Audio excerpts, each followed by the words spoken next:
I now call the June 3rd, 2025 Finance Committee meeting to order at 6:45 PM. Consideration of claims. The chair would entertain a motion for the approval of claims. Consideration of claims to be paid in the amount of $309,789. Manual checks in the amount of $6,044.18. Payroll and liabilities for 5/16/2025 in the amount of $411,892.28. For a total of $727,637.35. Second, And that was your motion.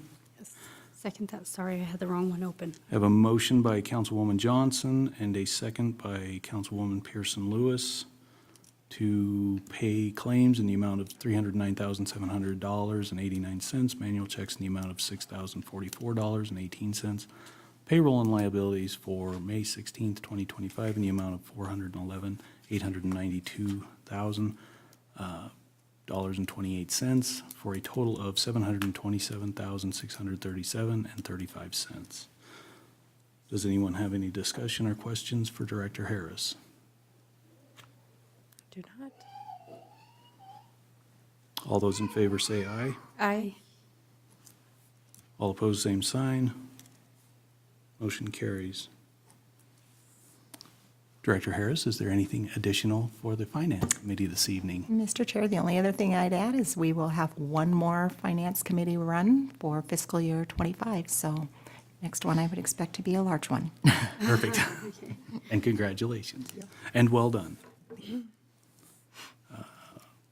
With the consent of the committee, we'll adjourn at 6:48.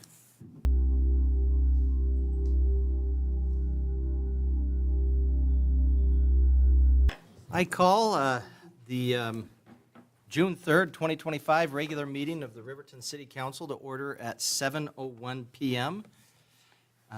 If Councilmember Johnson could lead us in the Pledge of Allegiance, and then Councilmember Borders, if you could lead us in the invocation. Everyone could please rise. I pledge allegiance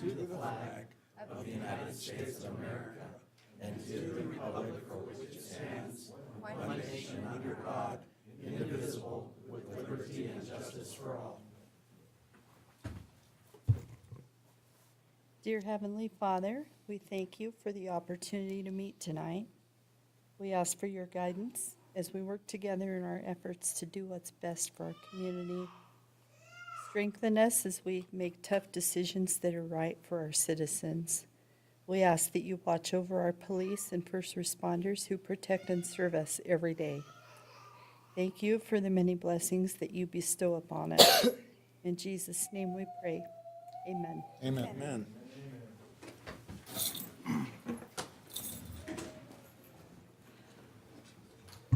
All right. Administrative Services Director, Ms. Harris, if you could please conduct the roll call. Yes, Your Honor. Councilmember Eric Carr. Here. Councilmember Rebecca Pearson Lewis. Here. Councilmember Mike Bailey. Here. Councilmember Carla Borders. Here. Councilmember Kyle Larson. Here. Councilmember Karen Johnson. Here. Mayor Tim Hancock. I am here and declare we have a quorum and everyone here. That's great news. I'd entertain a motion for the approval of the agenda as presented with the insertion of Wind River Visitors Council appointment before item number 20. So moved. Second. Councilmember Borders with the motion, Councilman Bailey with the second. Any other discussion? All in favor say aye. Aye. Any opposed say nay. Motion passes. Introduction and oath of office. We have a new patrol officer. If you could come up and introduce our new officer and let us know what we're doing here, Chief. Thank you, Mayor and Council. As we continue to grow our strength in the department, we're recognizing and swearing in a new police officer tonight.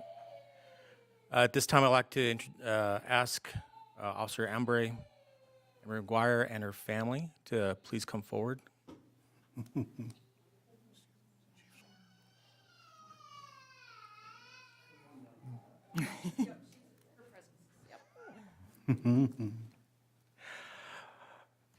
Officer McGuire began her career in law enforcement 4 years ago, bringing dedication and integrity to every role she served.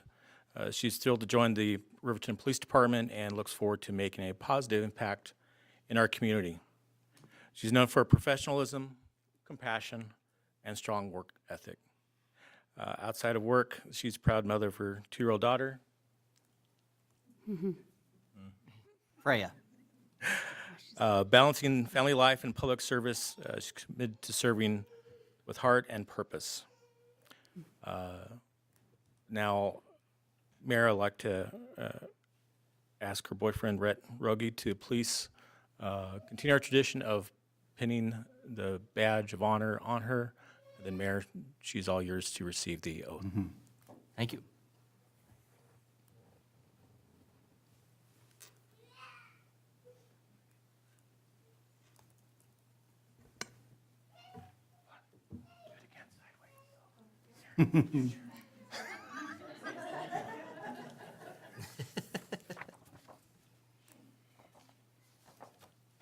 All right, I'll meet you down there.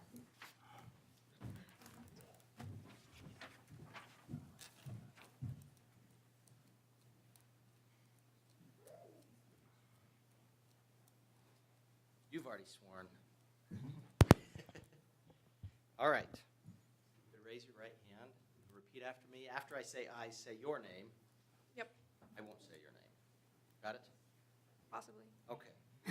I I, Ambry McGuire, do solemnly swear or affirm do solemnly swear or affirm that I will support, obey, and defend that I will support, obey, and defend the Constitution of the United States the Constitution of the United States and the Constitution of the State of Wyoming, and the Constitution of the State of Wyoming, that I have not knowingly violated that I have not knowingly violated any law related to my appointment, any law related to my appointment, nor caused it to be done by others, nor caused it to be done by others, and that I will discharge the duties of my office and that I will discharge the duties of my office with fidelity. with fidelity. Well done. Welcome aboard.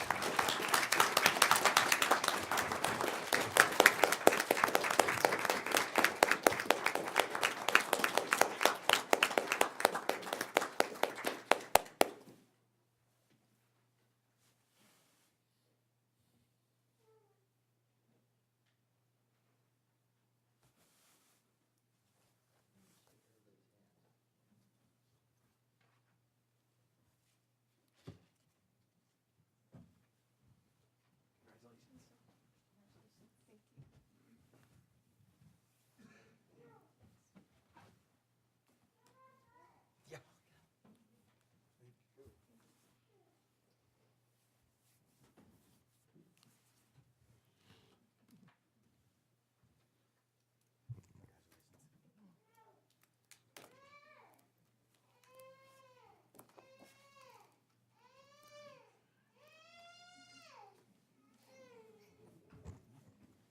Glad to have you on board, officer. So, Deputy Rogie is one of our deputies over at the Fremont County Sheriff's Office, and one of the better-looking deputies, I would say. I'm just saying that because you're here. If somebody else were here, I'd say.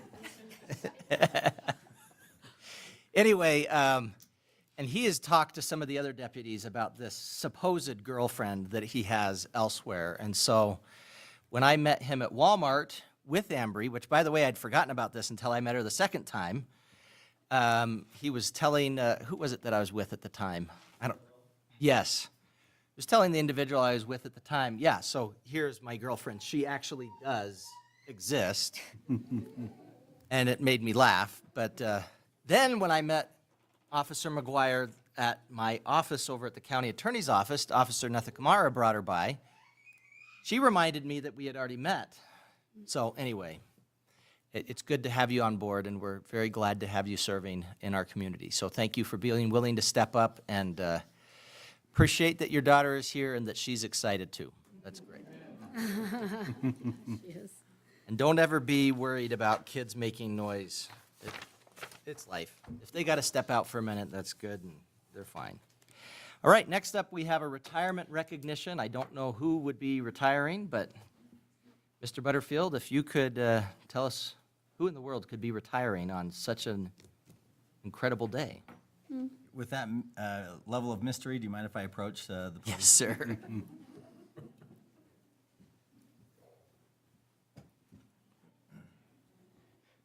Your Honor, Council, and members of the public who are watching, it's an honor to recognize Brian Eggleston tonight, and I'd ask that he join me up at the front. Let me get something first.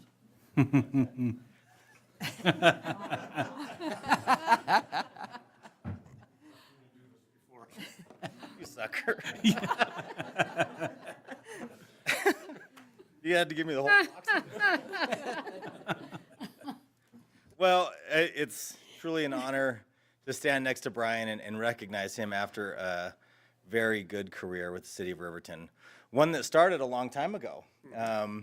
When Brian was younger, in 1990, he started his service with the city of Riverton with the police department. Served very faithfully there for 8 years before transitioning to the state of Wyoming and working with the Division of Criminal Investigation, where he stayed until he wisened up and decided to come back to the city of Riverton, and then got really smart and decided to be in the Public Works Department. And I had the privilege of hiring him at the time when I was Public Works Director and working alongside Brian. And doggone, he's just a good person. I'm going to miss him quite a bit. Brian's the first person to give you a jab at the first of the day, but also stand up and work side by side to make sure things get done. When he was first hired with the city of Riverton, he was the fleet sanitation supervisor and had the responsibility of updating the city of Riverton's fleet as it related to the Public Works Department specifically, but also supporting all of the other rolling stock or fleet of the city of Riverton. Now, I'm not going to toot my horn because when Brian inherited that fleet, it wasn't in the best condition. But through his years of service, and you look at the tools that he's been able to provide our employees to provide their job, to provide service to our community and do their jobs, Brian should and can take a lot of pride in ensuring that our citizens receive the best service possible because our employees have the best tools at their disposal. And that includes replacing dump trucks that had not just areas of rust in the back of the bed and the dump bed, but also in the cab. There was a sander truck that truly in Fred Flintstone style, you had to be really careful to not let your feet fall through the bottom. Brian knew that that was a priority, and he took care of the team. Outside of what he did as fleet sanitation supervisor, it was an easy decision for me to promote him to operations division manager, where he oversaw fleet, sanitation, parks, streets and alleys, and so many other day-to-day operations for the city of Riverton. He did so with a positive attitude, a can-do spirit, and with an energy that worked very well with the community. He brought that energy to the Public Works Director position, and he never once complained that his predecessor shared a wall with him and sometimes pretended that he knew more than he did. And to the credit of Brian, he was always, always very good to work with. And I think a strong member of our senior staff team. I'm going to miss Brian. I mean, he was my office mate for a long time. I could always count on him to lighten my mood, but as I mentioned, he'd put in the long hours when it was necessary and get the job done. He also had a very good disposition to the public. Anyone that worked with Brian enjoyed working with Brian, and those positive relationships set him up and the city up for success. So it's my pleasure, Brian, with a few tears, to recognize you with this plaque of service or a trophy of service.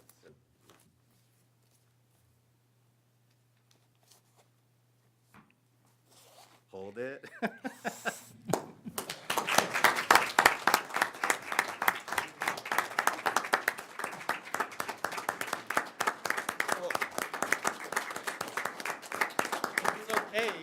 I mentioned that there's a lot of people, if I didn't, I meant to. There's a lot of people that just love Brian, and I mean that. People just love Brian. And some of them are my favorite people, and they're hiding next door. They wanted to surprise you. So if I could have some special guests come out and recognize Brian. Oh, gosh.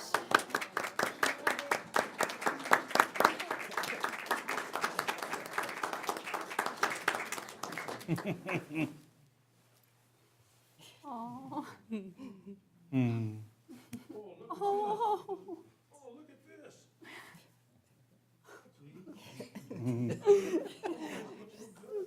Just wanting to show off her dress. Oh my gosh. Kyle, she's so cute.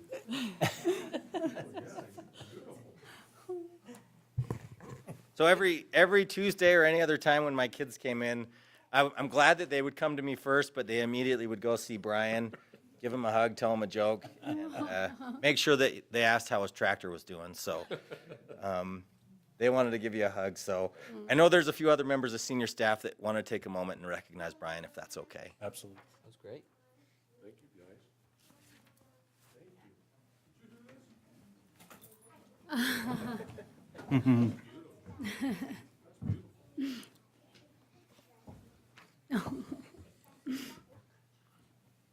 a great. Retirement. So Brian is my work buddy. And I was not going to cry. Dang it. So Brian, I wrote you a poem. Uh-oh. It is called From Badges to Blades. From chasing crooks and running scenes to wiring bugs behind the screens. Then dump trucks rolled and sweepers spun, backhoes, cruisers, everyone. You wore more hats than most could claim. Streets and parks both bore your name. Weeds and pests, planes in the sky, you kept them in check as the years flew by. Fleet purchases, a work of art. You'd piggyback like it was a sport. If buzzwords earned your dollar bills, you'd own a beach house in the hills. You led with grit, kept things on track, quick with a laugh, no nonsense slack. You kept us sharp with wit and bark, but crossed, you're sure could leave a mark. Now SpaghettiOs are gourmet fare. Vienna sausages, fine dining there. Coffee clubs part of your master plan, just you, your bride, and weekends unplanned. You've been a pillar strong and true, a vital part of our whole crew. Enjoy the naps, the snacks, the ride, while we stew here green-eyed inside. Find your little buddy too, piggybacking one last laugh for you. Pretty sweet.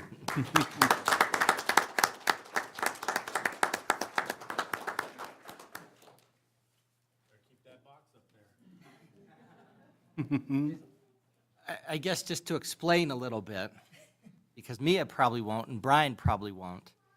You may not know this, but a lot of the fleet purchases that Brian did while he was our fleet manager were piggybacked with other communities. And we actually got to a point where people would be making bets as to how many times he was going to use the word piggyback during his presentations to the council.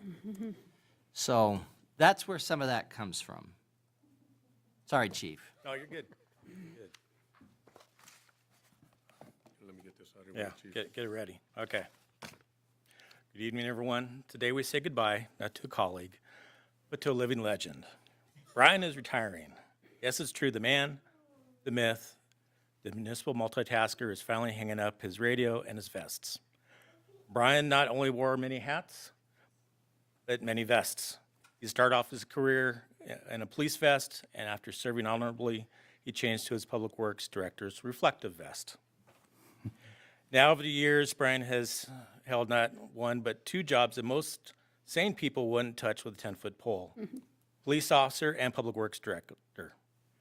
Basically, if something broke, flooded, collapsed, buried in snow, or buried in weeds, Brian was somehow involved in fixing it. In fact, I'm pretty sure there are entire departments held together by duct tape, zip ties, and Brian's willpower. We've all heard the saying, you can't save the world, but somehow Brian saved his part of the universe and managed to stay mostly calm, mostly sane, and miraculously caffeine-fueled while doing so. Let's not forget his timeless skills he mastered along the way, holding meetings that somehow stayed under an hour, solving problems with a shrug, and we'll figure it out.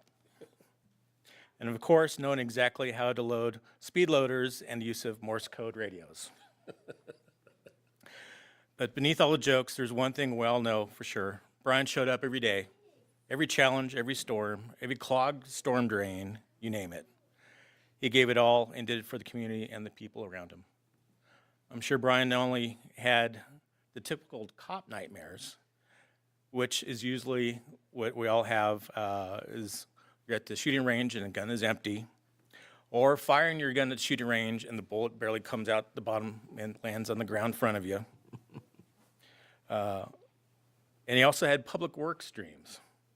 A wave of sewer, or as we learned in the tour of the treatment plant, a gusher of chocolate milk, washing out Federal Boulevard, or out blowing out the fire hydrants, or 30-foot snow drifts covering the airport, or the entire fleet shutting down because of some sort of Y2K thing that we didn't know about. He's been part of senior staff for a while, and we'd like to help him into his transition from crime fighter and public works director to his new role.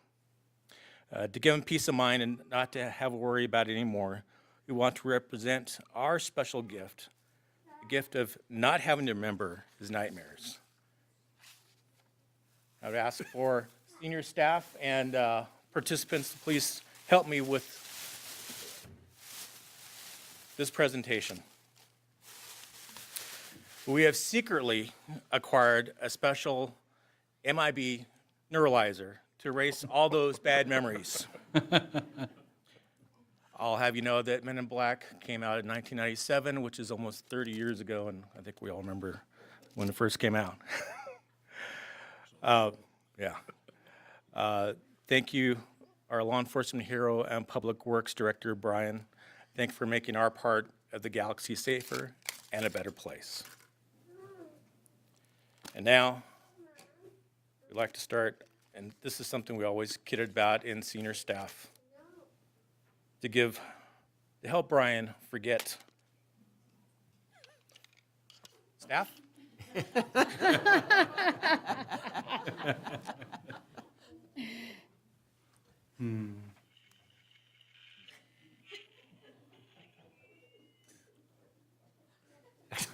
Great for you.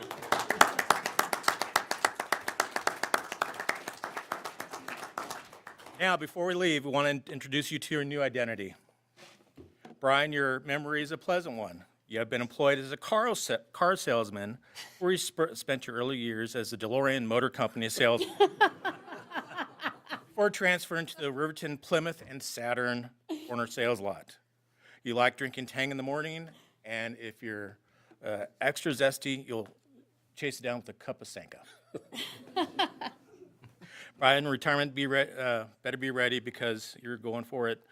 We hope it brings you long memories, stress-free days, and absolutely zero calls about road closures. Thank you for everything, the years of leadership and laughter. You've earned this. Congratulations, and remember, if something breaks now, it's not your problem anymore.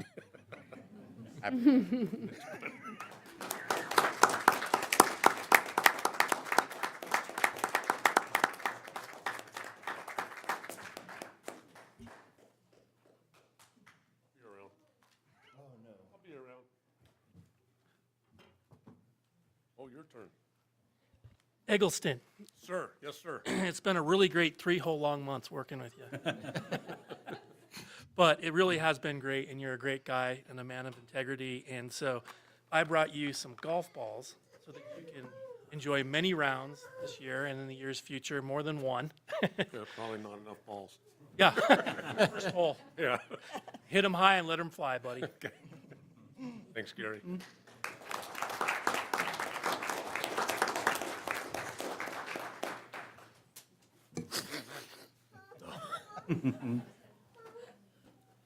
Truly been my honor to serve the city of Riverton.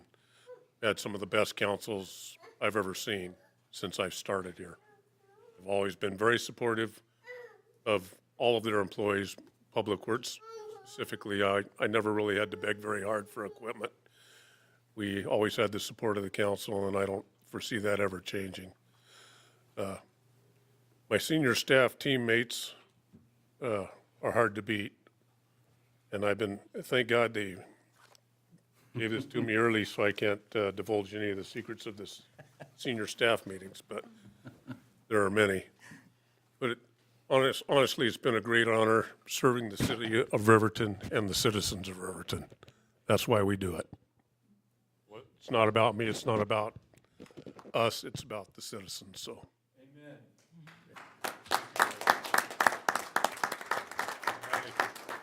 I will stop in from time to time. Probably not at council meetings. Thank you, everybody.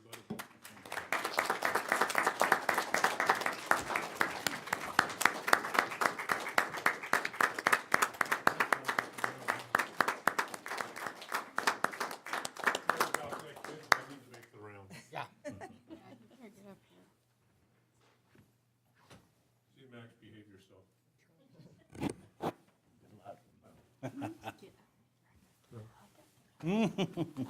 Get another one later, too. You want one, too?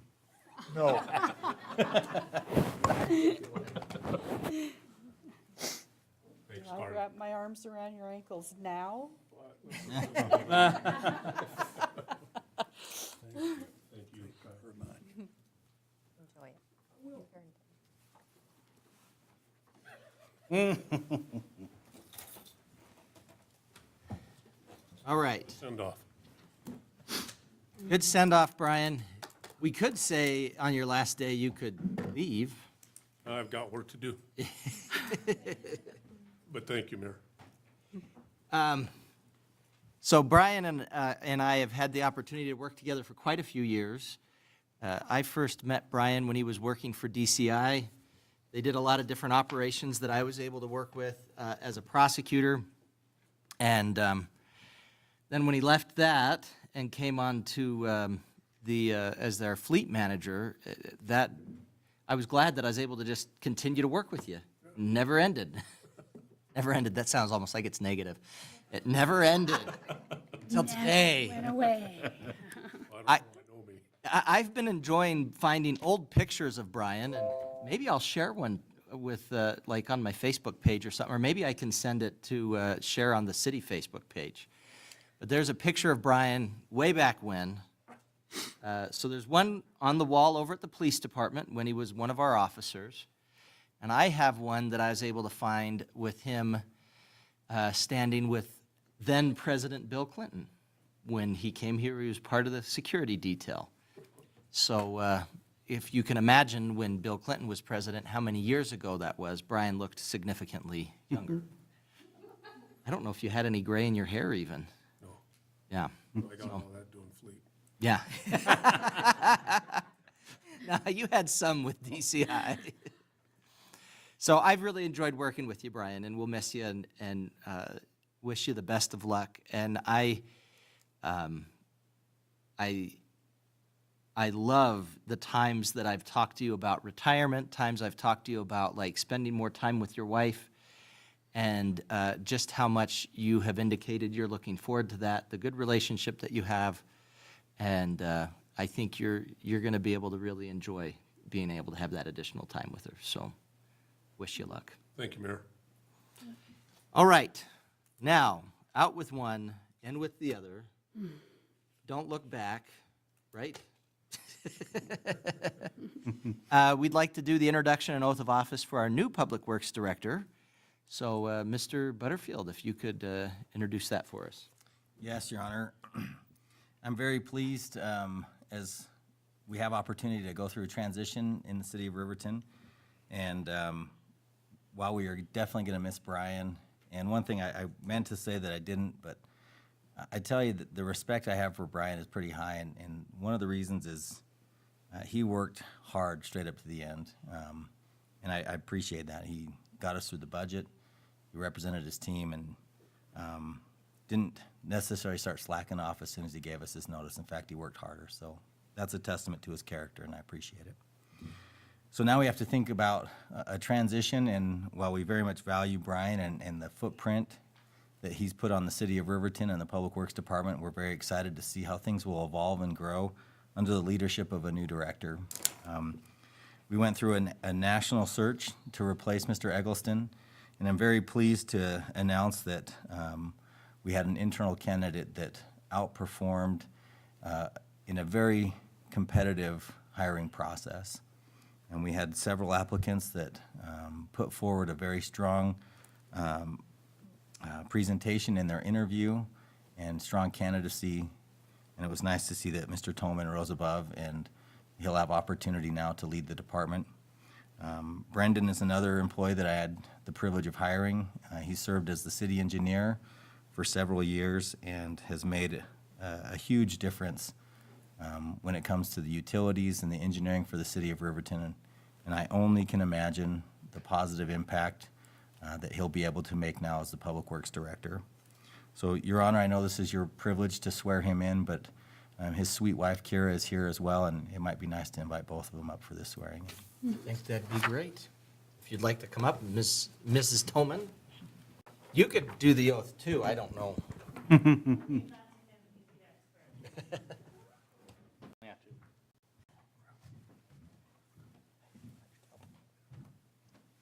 right, so we can hear you. Come here so you can kind of stand across on the microphone.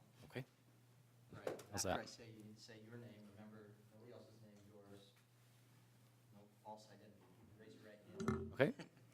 I I, Brendan Tillman, do solemnly swear do solemnly swear that I will support, obey, and defend that I will support, obey, and defend the Constitution of the United States the Constitution of the United States and the Constitution of the State of Wyoming, and the Constitution of the State of Wyoming, that I have not knowingly violated that I have not knowingly violated any law related to my appointment, any law related to my appointment, nor caused it to be done by others, nor caused it to be done by others, and I will discharge the duties of my office and I will discharge the duties of my office with fidelity. with fidelity. Welcome aboard. Thank you.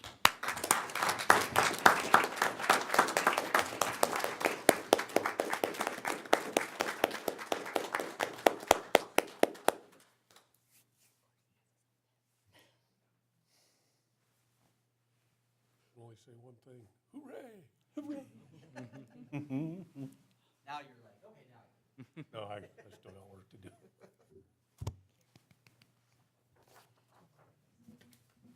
Congratulations. Good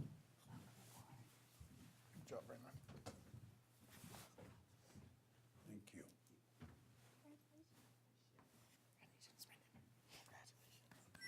Congrats, big guy.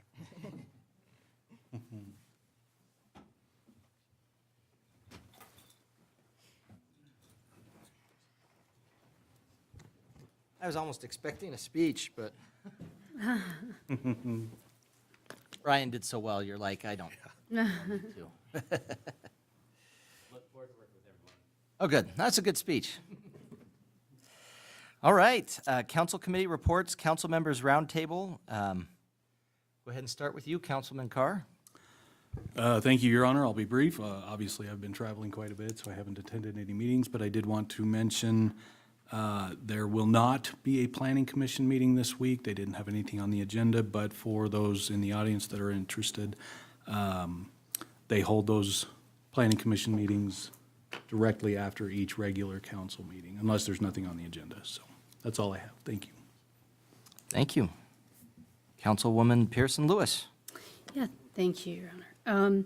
Yeah, went to the rec board meeting yesterday, and you'll see tonight we were able to award our rec $40,000, which was, we were able to move a little bit of money around. So this was an idea that I had, and I had called them, and, I thought that, because, we were deficient in what we could offer them. And so I thought that maybe they could help in that, and they were able to do that. And so anyway, you'll see that that's coming tonight, and I think that, anyway, it was a good idea, and I think that Mary will kind of talk a little bit more about that when she comes up, but, so they were able to help them out, which I think is good. Great. And now is that, usually when the rec board does awards, it's reimbursement? Are they going to do it that way, or how are they going to do that this time? Mary, do you know? No? It doesn't have to be, I just know that that's been traditionally how they've done it. So, okay, Good question, yeah. might be something to work out with the rec board. Yeah. Good deal. Yeah. All right, anything else? That is a good question, but I don't know. I didn't get the impression that it was the reimbursement. Did you? Yeah. But I got the impression that it was like a one-time award is what they were, the way that they wrote it up in the minutes. Well, I know when they've awarded to our rec in the past, they've not done it on a reimbursement Yeah. basis for the summer programming. So Yeah. that makes sense that they wouldn't do it Yeah, that way. the way they wrote it up was like a one-time award. Okay, But the reason that we did it that way is because we were deficient in that 28,000. We thought that way moving that money over would free it up from the city a little bit and still be able to give them what they needed and, yeah. So, anyway, yeah. sounds great. I'll get things. Anything else? That's all I had. Sounds good. Councilman Bailey? I had no meetings since we met last time, but Councilman Pearson Lewis, that was excellent, out-of-the-box thinking. Appreciate that very much. Needless to say, all of the city and county entities are struggling budget-wise because of the cutbacks, and so it's good that we can come up with alternative ways to get things taken care of, so I appreciate that very much. So, that's all I have. Thank you. Councilman Bailey? Councilwoman Borders, good to see you here today. Thank you, Your Honor. Glad you're here. The first thing I want to do is just, I don't miss many meetings, and I missed every meeting in May. I do want to assure my constituents that I did watch and I did participate as much as I could. Allergies have been bad. And I do want to apologize, but I just want to inform everybody that's what was happening. I wasn't just slacking off as much as I'd like to. I haven't had any meetings, but I also want to reiterate to Rebecca, what an amazing thing you did, just thinking outside the box like that. And it really puts my heart at ease because that's a tough one. It's a really tough one. And this has been a tough budget session. So I just want to thank you for that. And that's all I have. Thank you. Councilman Larson? Your Honor, I think the newest councilman has really lifted a big burden from us. And I know we have had discussions, and we appreciate what you've done.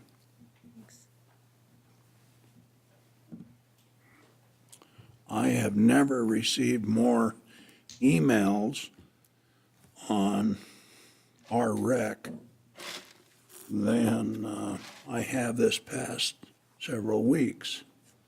And I've had discussions with several of the council people, and we were quite reticent that we had to go over it one more time. But in that somebody has been able to think outside the box relieves a lot of pressure. Thank you. Councilwoman Johnson?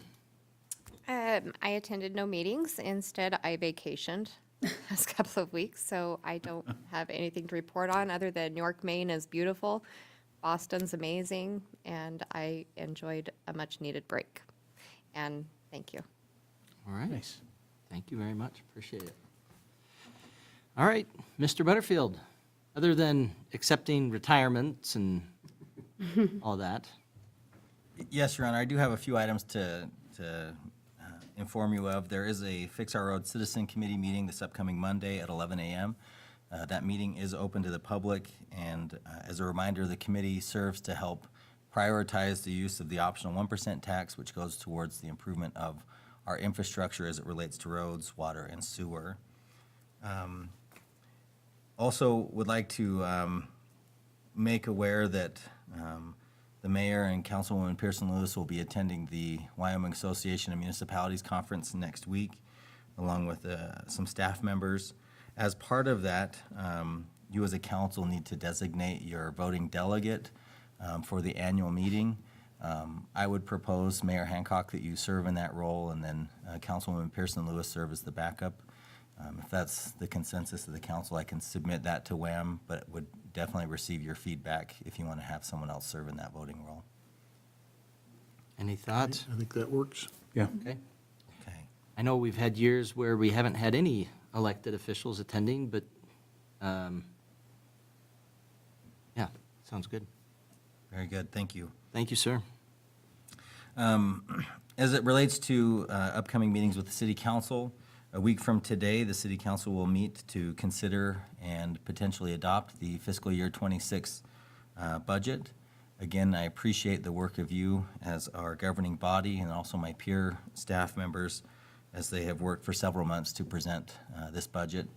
And we've advertised pursuant to state statute, and you'll have opportunity to hold public hearing a week from today at 7 o'clock to consider the upcoming fiscal year budget. Also, as it relates to meetings for the city council, we will have our regularly scheduled business meeting on June 17th, but there will also be a special meeting on June 24th that is scheduled. This is our year-end budget amendment for fiscal year 25 to close out all the financial matters as it relates to the fiscal year that will be ending. I would like to get your feedback. We can hold that meeting at any time because it is a special meeting. In years past, we've done that over the lunch hour. We've done it directly after the working day, so around 5 or 5:30. We've also done it at the standard time of 7 o'clock. It really is up to you and what's convenient. And if it's okay at this time, could you maybe provide some feedback so we can advertise the time that you'd like to do that year-end budget amendment meeting? I've thought it was good to do it at noon and just have folks attend by phone or by video if they can't attend in person. But I'm willing to hear any feedback on that. And which day, that's on the, 24th. Yeah, that would be the 24th. okay.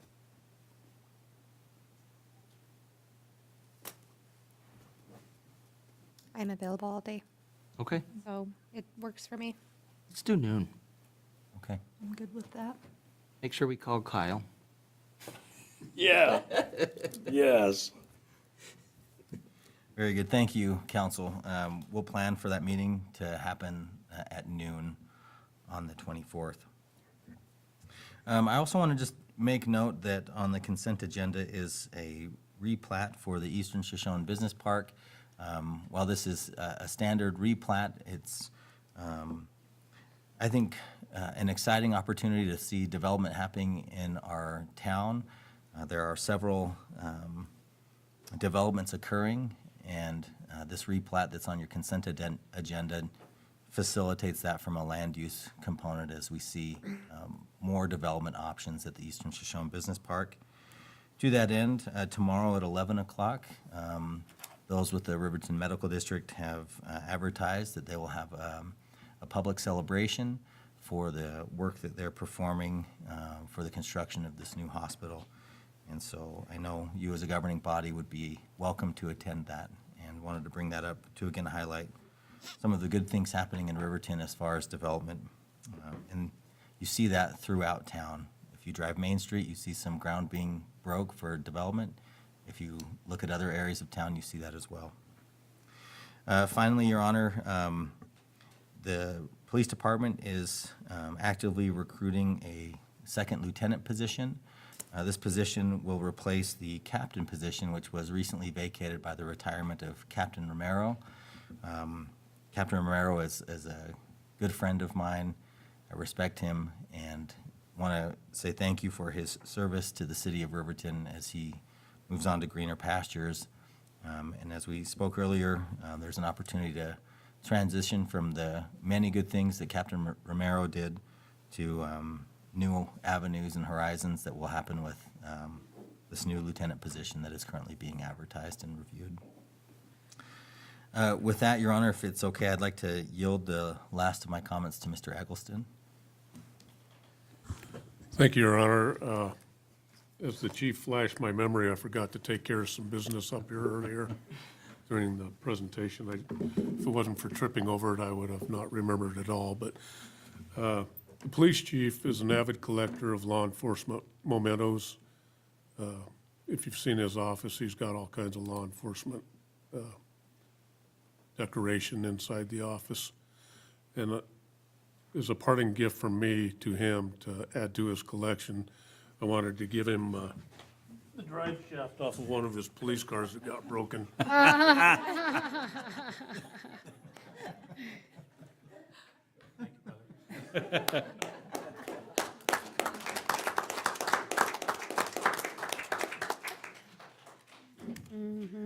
My question about that, Mr. Eggleston, is, I don't know if I want to ask this. I don't know if I will. Why? Why do we have a, who wrecked it? That's what I want to know. Your Honor, I do not know. Okay. She flashed me, so. Sure, it just happened in the parking lot. Yes. Thank you, Mr. Eggleston. Anything else, Mr. Butterfield? No, Your Honor, thank you. Did I miss anything else, Mr. Eggleston? No, sir, and I think my mind's clearing now, so I'll be good the rest of the meeting. Well, thank you. Couple of things. We have, of course, the splash pad that's reopening. So if you want to get out with your kids and use the splash pad, please do. We've had quite a few retirements. We, of course, have Mr. Eggleston that retired as of today. And then Captain Romero. Anybody that's wondering, why did we not make a big deal out of Captain Romero retiring? Well, that's because he didn't want us to.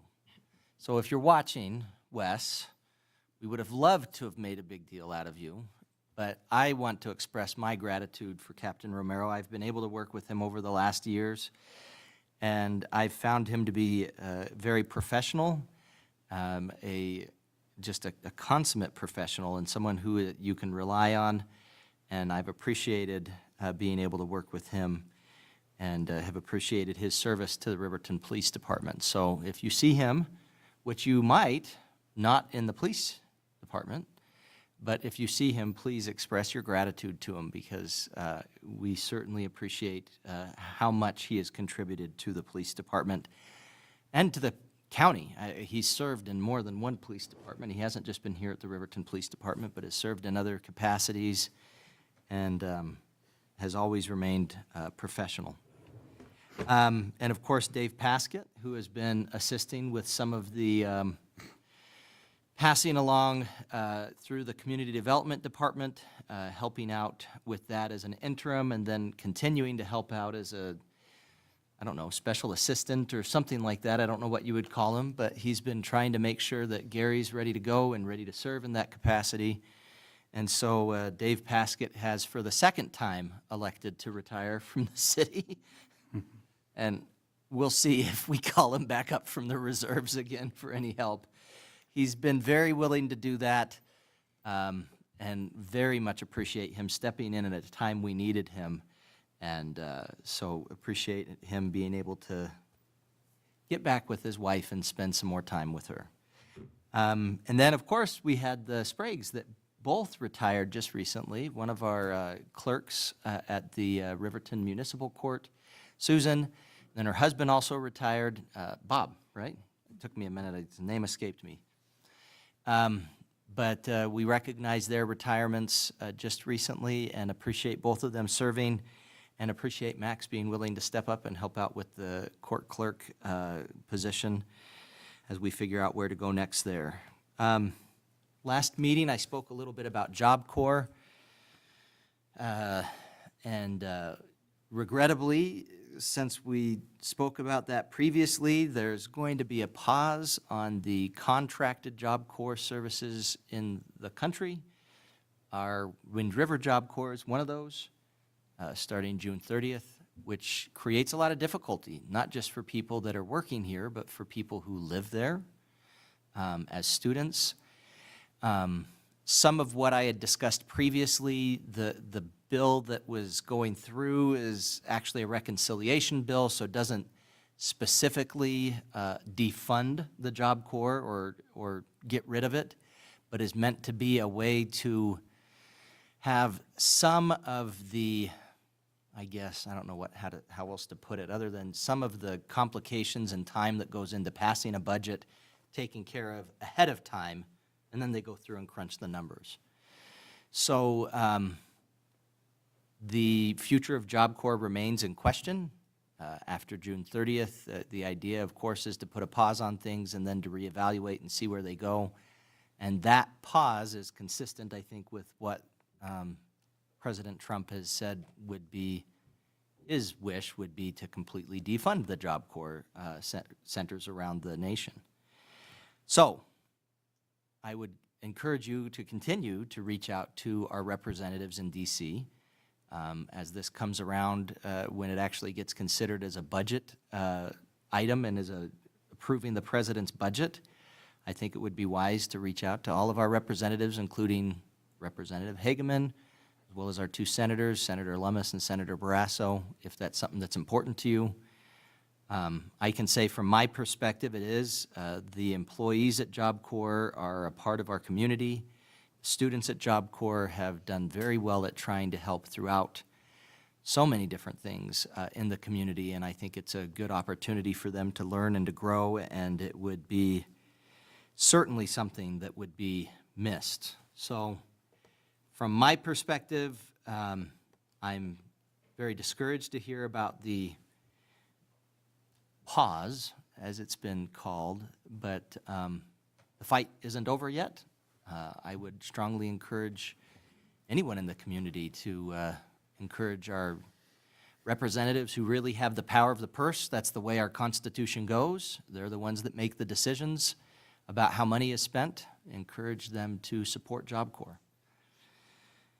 The other thing I guess I would bring up is pause. Currently over capacity, or at capacity, or close to capacity. You have a lot of animals, which is always the case, but more so right now.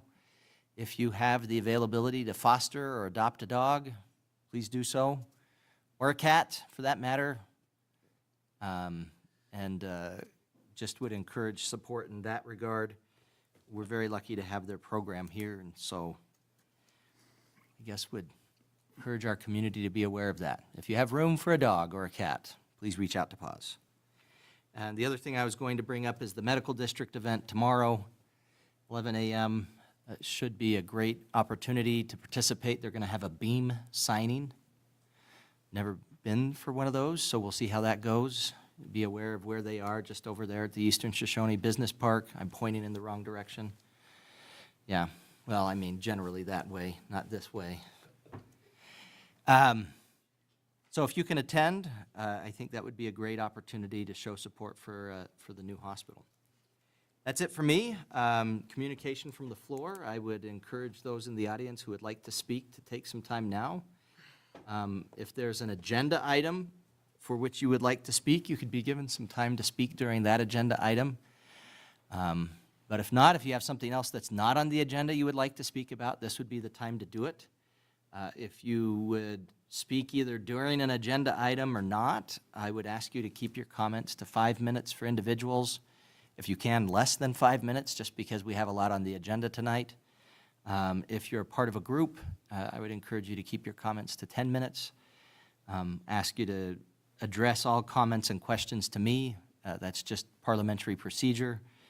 Refrain from specific criticism of a personal nature on a person that might reflect on a character or conduct of another individual.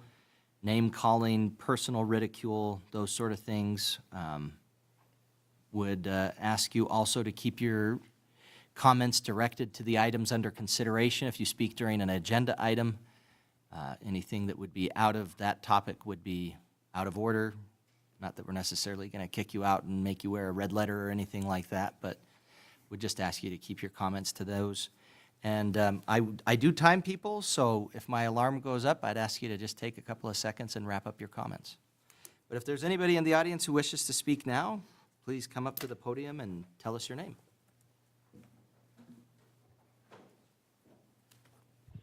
Good evening, Mayor and council people. As usual, every council meeting, I give a report. I'm Cindy Olson Roden with the Riverton Chamber and Visitor Center. I kind of give you an update on what's going on. We are involved with the Riverton Medical District's event tomorrow. Looking forward to that, helping serve lunch to the people that attend, so hope to see you all there. We've got our Lunch and Learn event this Friday at the college that we do monthly, first Friday of the month. We actually are going to have a couple people from the medical district come and talk at that event and give us an update and kind of a Q&A as well for anyone that's interested in that. We have a new food vendor for a couple of months. That's going to be INVOCATION, so that'll be exciting. We're trying to switch those out every couple of months. Then our after hours event this year, we just got posted, is on June 19th. That is going to be at Snyder Signature Properties at their new location. We've got B&M Septic and Excavation. They're going to be the co-sponsor. And I believe we've got 4 nonprofits. So that'll be a really good event right there on the corner of Main and Broadway at Snyder Signature Properties. Couple of things that have come up in the last 3 weeks or so. I did come across my email an RFP, request for proposal from, it was some kind of conference network out of state, but they were putting out a request for proposal for the Wyoming Chapter Wildlife Society for April of 2026. And I happened to look through it, and I somehow got in contact with the person and asked that was putting out the request, and she had said something about the fairgrounds being the only place that seemed to be able to hold the event. And I said, well, what about CWC? And so working through that, I found out that I connected them with CWC. We were competing with Lander, Buffalo, and Sheridan for this. It's about 200 attendees. And it came out to be, I tried to encourage them to look at us. We have the facilities, the hotels, the restaurants, and plus we're more centrally located. And so I think we are in the first running for that event to come here to the college. So I was happy about that. I'd like to see a lot more of those come through, and I was able actually to kind of push the needle on that, so was happy with that. Another thing that we've done at the chamber is, along with Grace Andrus, we put out to restaurants these 3-sided table tents that have events going on for May, June, and July. We asked a lot of the restaurants to put them on their tables so that people sitting there waiting can see what's going on. And then from that, we created an even more elaborate events calendar for June, and then we'll do each month. I've taken these to the hotels so that when guests are there, they can go to the events that are going on around. And we've got a QR code at the top that takes you right to our website that is fully developed. And so we're really getting on the game this summer for the tourists and people visiting to have them attend the events that are going on. So that's all I've got for this time. Well, you always do good at keeping it under 5 minutes. I time myself. No, I'm kidding. I appreciate you advocating for Riverton. Let us know how that goes. I will. When you come back. Yep, and, that's part of our job besides taking care of our members. So the more of those that we can get, we'll work hard to bring them here. So Great. Well, thank you. Appreciate your report.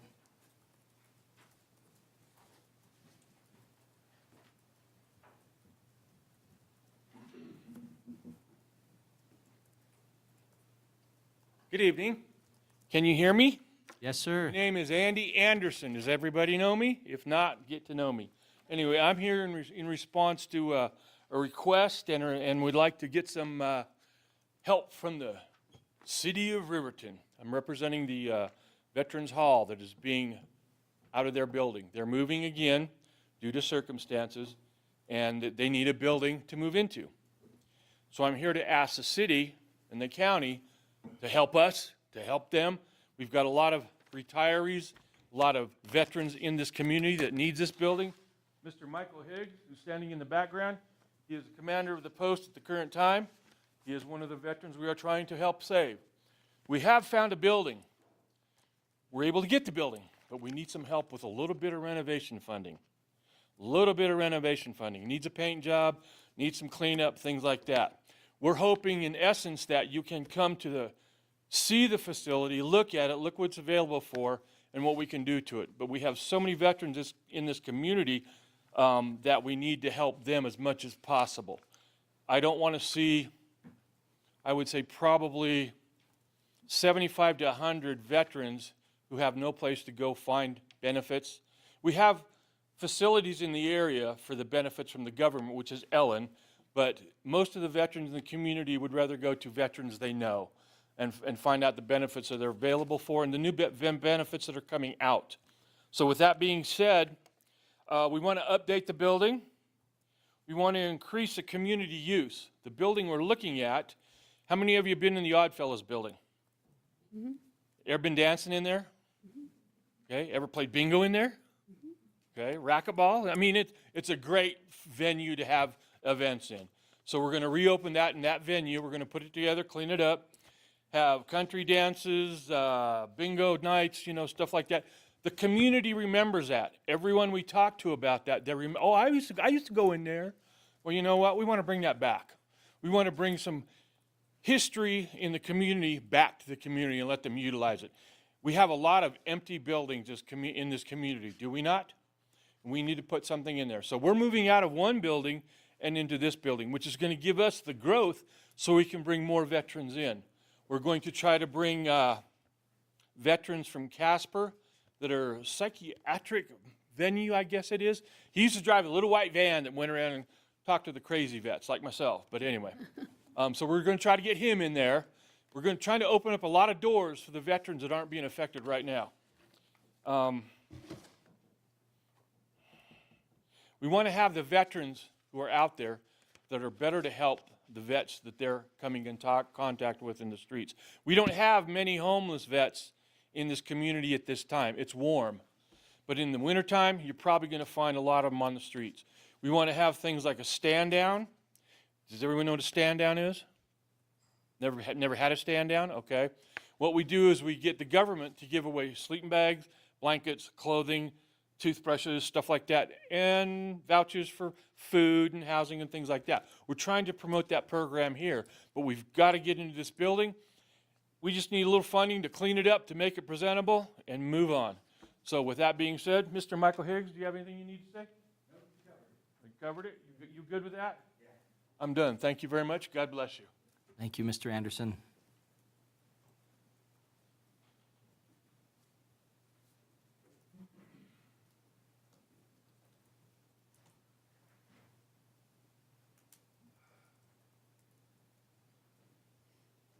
Representative Ottman, I didn't see you back there. Mr. Mayor, Council, I wasn't going to say anything. I was just listening. I had opportunity to come and see you this evening, but just a short update. One, I attended tribal meetings last week over at Fort Washakie. It was very, very, very positive. One of the things I wanted to do this year, it's my first year on tribal, although I've attended the meetings as opportunity lended itself over the last few years. But one of the things I wanted to do is I didn't want just to have another meeting. I'm like, for 4 years, we've had the same issues, the same issues, the same issues. And this year, there was reports on what was going on. Illegal dumping was one of the best. It's an issue that we've talked about. They said, oh, we've got 100 spots. Well, now we're saying, you know, we have 1,100 spots. And so that's, the Arapaho tribe has really taken a forward advance on that. They have the Ethity site all cleaned up. We're trying to keep illegal dumping from people going there and dumping things, especially like construction and tires. it makes it really hard. But they have a good crew. They've gotten funding. They have 26 on this team. There's a young man, Mr. Brown, that's heading up some things there along with the oil and gas. He's doing a phenomenal job. DFS was there. And so I took a trip over to the Resource Center yesterday and actually talked to the director over there. And it's very promising. They're changing some of the things, but really getting in there and helping the families to thrive rather than just try to put Band-Aids on things. So I was really thrilled with that. And I'm on labor health again, so that will be one of the things we'll be doing. I'll be traveling to Powell next week for agriculture. One of the main things we're doing is irrigation. So we're going to be looking at orphan wells and different things like that. It's a big deal, especially at a time where water's always precious. But as some of the states are having drier situations, they're looking here where a lot of the springs and things begin. So we're going to look at that and just make sure that all our ducks are in a row and that we are protected. I guess I've been getting calls also from the Job Corps situation. We just call and see if we can get an ear to say, whoa, wait a minute, could you look at the individual centers? Because from what I've heard and the reports I've read, a few of them are pretty poor. This one here suits right into what we're doing across the nation is training in the trades, and our system is set up perfectly for that, along with the oil and gas. As far as property tax and funding and everything that goes on, it's wonderful to walk around this community and hear some really positive things. People have redone their budgets. They've looked at, they're doing some creative financing things. There's some positive things going on, and that's good.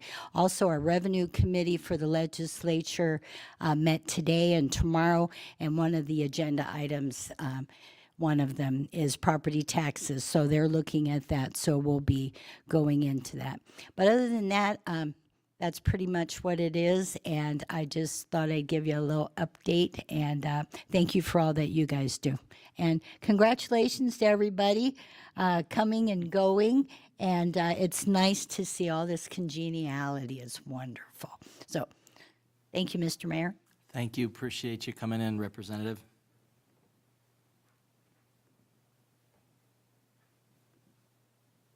Okay, we'll move on to the next item. Oh, you're welcome to come up, sir.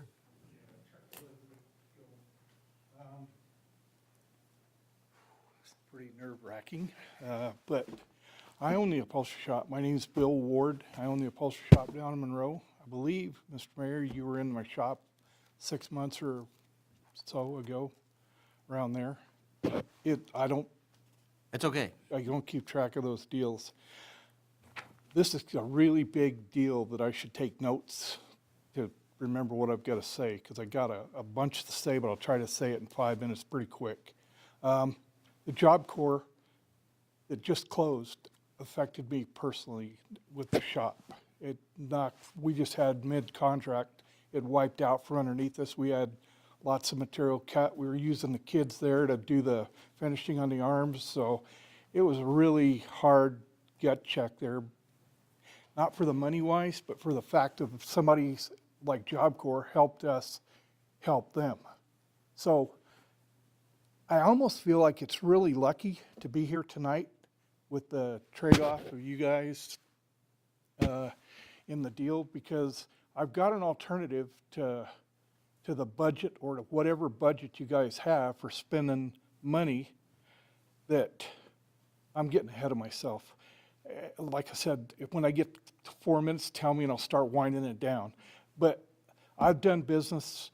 When I came here in 2018, I just opened it with my own money and started from just me working. Now I've got 3 employees working for me, and we're building. We got tons of customers here in Riverton, as far as like big companies that we're pretty proud of, and lots of residents here. I'm tickled to death with every one of them that we've got, and that's what's kept us busier than all get-outs, and I'm still busy. My deal is that if we helped when I was raised in Thermopolis, and I went back there because my uncle had Alzheimer's, and we had to come over here for the VA hospital, but I kept noticing there was a lot of people here. So my point is, we did like lots and lots of work for the city of Thermopolis, for the state of Wyoming over there, for Worland, for Meeteetse, some Cody. When I come over here, now we've got the ear of Pinedale, we got the ear of Casper, Du Bois, the museum's doing business with. We've got all these big accounts. And I'm not trying to rain on the parade or anything, but I'm just trying to say, I just want a chance to do some work. They practice this big deal I've heard since I've been here. Keep businesses local fed, support your local business. Out of all the people around this whole community, within the 4, I think, counties, everybody supports us except Riverton. It's the only one that's crickets, and I haven't heard a dang thing. And I've tried. I even thought about bringing them donuts 7 years ago. Couldn't get that done. Then I finally talked to you, and I think, hey, there's hope. Still, crickets. Everything we heard was crickets. I'm trying to be really nice here, and I'm not succeeding, obviously, but I'm just frustrated. I don't even know if I'm in the right place to ask you guys to say, hey, is there something we can do to put the word out to say, hey, try this company. They're really trying. The bad thing about an upholstery shop, it's a trade that's really vanishing. I've tried my ass off to talk to sorry about the language, to talk to CWC there. We used to do work for the University of Wyoming where we would have kids from the university come down and we'd teach them stuff on how to do upholstery. I think it'd be a great chance, but everybody you talk to is, yeah, it sounds really great. As soon as you walk out, well, see you later. So I'm used to getting that door slammed in my face, but I'm really persistent. I just keep on fighting to get attention from somebody. Thank God that the people from Riverton really support us. And there's not many people that don't know I'm down there on the corner of Monroe and Federal. And with tons more to say, I think that this would be a really good opportunity for you guys to say, since we're starting fresh on this whole thing, that maybe you could say, let's try him out, see what he's got. Maybe I'm full of crap, but everybody says you don't want to, nobody likes to eat at an empty restaurant. I'm sure when Mr. Bailey opens his deal, he's going to want the support of everybody in town as much as humanly possible. You're a little bit more well-known than I am, but I still got a lot of people that like our work, that compliment us all the time. If anybody's got any questions to me, I'd love to answer them for you guys. Sure. Mr. Larson? You did I thought I recognized you. my son's Mercedes 300D, Yes, sir. and you did an excellent job on that car. Thank you. And I would recommend you to everyone and anyone Thank you. that is interested in good work. Thank you. I appreciate that a lot. That's a start. Your Honor. Yes, and I was going to say, we actually kind of talked about this a little bit, Mr. Butterfield. If you could chime in, I'd appreciate it. Yeah, you bet, and I would agree. We were able to utilize your services, if you remember, for some ATVs. That's the thing right there. I wanted to mention that, but I thought you guys would think that's so trivial. No, we But that- appreciated it, and our team has your cards, and as we need upholstery services, we'll go through our procurement process. I wish you would. I mean, You did a honestly, good job with the if you need any, like, Road and Bridge of Pinedale, or you want Thermop or anybody, the state of Wyoming, call them up, say, hey, what's he do? I can't go, knock down your door and say, let me do that seat. Well, I guess I could, but. A little awkward, but Yeah, a little awkward. So, guys, thank you for that, Mr. Larson. I appreciate it. And if you guys, and I appreciate you bringing that up. That's something that it's a step in the right direction, so. As we need upholstery services, Mr. Butterfield and I have talked about that. Cool. I'm trying to remember, I think you and I spoke on the phone, and then you and Mr. Butterfield was the one that actually came into your store a little bit ago. Yeah, we got along really good. I mean, I appreciate it, the fact that you at least give me a try. If there's anything I can do to show you more, I mean, like I said, we're a small shop. We work our butts off, and this might be a golden opportunity to say, rather than buy a new truck, let's fix the old seats, and I can make them look like new. And Yeah. I guess I'm tired of talking. I keep You're okay. your alarm clock to go off. You know what, I stopped it as soon as you stopped, and then we've just kind of asked questions and stuff afterwards. Councilwoman Johnson? Just a quick question. Are you signed up with the chamber by chance, just so they can help I promote am your with the business? and Shoshone network? chapter. Shoshone came to me and says, hey, we want you. And that's the thing about, since we're blabbing here, that's the thing about Thermopolis. When I went there, because I was going to start another shop up there, because I had ran my shop till like 1991 there. And then I moved to California and ran it there for 12 years. But the gal that runs Bighorn Federal asked me, I asked her, what does the city of Thermop do for you? What do they do at all? And they said, well, nothing. You know, the chamber said, we don't do anything. What can we do? I said, I don't know anything, you know, because I'm a new business coming into town, and I've got a big clientele there that stuck with me for like 30 years, sorry. And I guess my point is, they didn't want to do anything. And when I was walking out of their bank, she asked me, well, what's Riverton doing for you? Riverton's got 11,000 people. If I can't make it with 11,000 after I saw Thermopolis go from 4,500 to 3,000 with cats and dogs and everything included, then I'm doing something wrong. So I try to ask everybody that comes into my shop after they're done, how do you like the job? I don't want to put words in their mouth, but I want feedback. And I always said that if you don't ask, you don't want to know. So, God, I feel like I'm talking myself into a hole. Okay. I would just encourage, I would highly encourage you to get with the Riverton Chamber, and Okay. that way they can network you with other businesses, and then that, by word of mouth, that grows. I don't have anything that needs upholstered. That's okay. Right at the moment, but I've heard good things. So if I did, I mean, you would be my first choice, but I would highly encourage you to get with the chamber, and that supports the chamber locally too, so they Yeah. can get the word out for you. That's why I did it with Shoshone.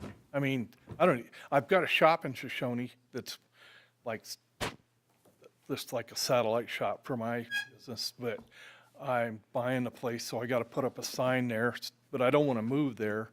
I just want that traffic that goes by the shop there to know where we're at. Because, any other questions? Thank you for coming in, Mr. Ward. Yeah, and I appreciate you guys listening. I thought I knew what I was going to say when I got up, but you got the gist of it, so. Thank you. See you guys. Have a good one. And you don't have to be nervous coming up here. I know Cindy makes it look easy, but we're relatively easy. All right. Are we ready now? Administrative Services Director, Ms. Harris, could you please read the consent agenda items by title only? Yes, Your Honor. Approval of the minutes, May 20th, 2025, regular council meeting. Approval of the minutes, May 20th, 2025, executive session. Approval of the minutes, June 3rd, 2025, Finance Committee meeting. Approval of the Finance Committee recommendations, June 3rd, 2025. Approval of the municipal court report for the month of April and May, 2025. And Eastern Shoshone Business Park filing subdivision, filing to plat. Thank you. Well, I guess first, are there any other items requiring further discussion? Your Honor, Yes, sir. the Finance Committee met at 6:45 PM tonight and recommend approval of claims to be paid in the amount of $309,700.89, manual checks in the amount of $6,044.18, and payroll and liabilities for May 16th, 2025, in the amount of $411,892, $411,892.28 for a total of $727,637.35. All right, I'd entertain a motion to approve the consent agenda as presented. So moved. Second. A motion by Councilwoman Borders, second by Councilman Bailey. Any discussion or amendments? All in favor, say aye. Aye. Aye. Any opposed, say nay. I vote aye. Motion passes. I was waiting for your aye vote from the phone. Yes. I'm sorry. It's been a while since we've had everyone here, I guess. Wyoming 211 presentation, Mr. Butterfield. Yeah, thank you. We're very honored to have a presentation tonight from Wyoming 211, and just in interest of time, I'll turn it over and allow them to go through it. Thank you. Thank you, Mayor Hancock, and thank you, Kyle. I really appreciate the introduction. I'm Ann Clement. I'm the Executive Director at Wyoming 211. I'll give you just a quick history on 211, just so that you're aware of the things that where we come from. And then I've got some things that I handed out to you that I will go over briefly as well. 211 was created at the federal level about 25 years ago to take the pressure off of 911. So it was identified that there were a lot of personal emergencies coming into 911. I'm not sure where I'm sleeping tonight. I don't have enough food for my family. My utilities have been shut off. Things that those 911 dispatchers just did not know how to manage or how to respond to. So 211 was created, that code, that 3-digit code. So in any state you're standing, if you dial 211, you will get that information and referral office. Our call center is located in Cheyenne. We are a standalone nonprofit, so we are not part of any state entity as far as our agencies are concerned, although we do work very closely with them for some of the programs that I'll explain here in a moment. But since those days of the original 211, it's grown quite a bit as to what it is that we do. So I would invite you to actually open up your web browser and type in wyoming211.org. And I'm going to give you a little tour of our website as we talk through this. So right now I have a staff of about 15. Half of us are navigators that provide services to folks through case management, and the other half otherwise run the office itself. So if you look at the top of our website there, and actually if you're in the audience and you want to pull up Wyoming 211 on your phone, you can do that there too. But if you look across the top there, you'll see our About tab that has our mission and our values, our staff. It also gives you some information about the disaster and response that we provide. We work with both the Office of Public Health as well as the Office of Homeland Security to address disasters as they come about. So whether it's public health like COVID, we became a 24/7 call center for the purpose of providing information to the public. But we also work with our emergency management. So if there's a flood and I don't know where to get sandbags, you can call 211 and find out. Has there been a fire and some roads have been closed down? We work with emergency management to educate our call center about what's happening in those spaces so that people can call 211. Takes the pressure off that local 911 center. You'll also notice underneath that About tab, it says Community Data and Reports.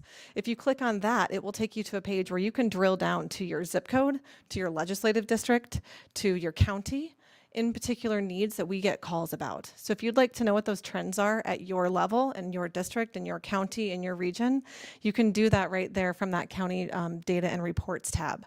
And you can look at it for a month's time, over a year's time. We field about 5,000 calls a year that result in about 8,000 referrals that go out. So you can really see where those top needs are. Typically it's housing, utility, and food needs. That's not just a Wyoming trend, that's pretty much a national trend.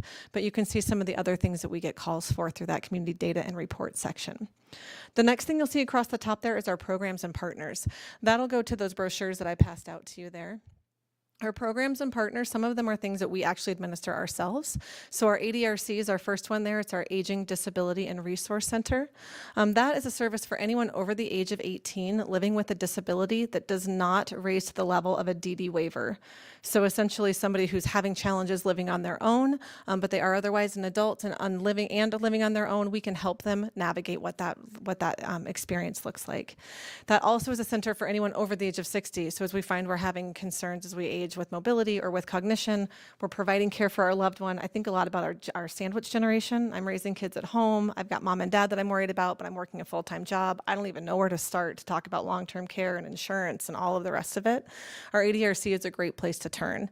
Our statewide ADRC is located in Casper. Carrie's fantastic. She used to be with the Long-Term Care Ombudsman's office, so she's really good at person-centered kind of response.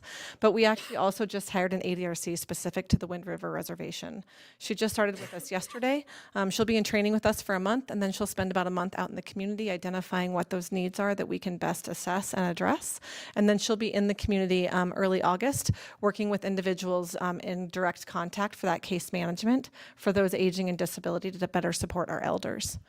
Underneath those programs and partners, you'll also find our Kinship Connections of Wyoming.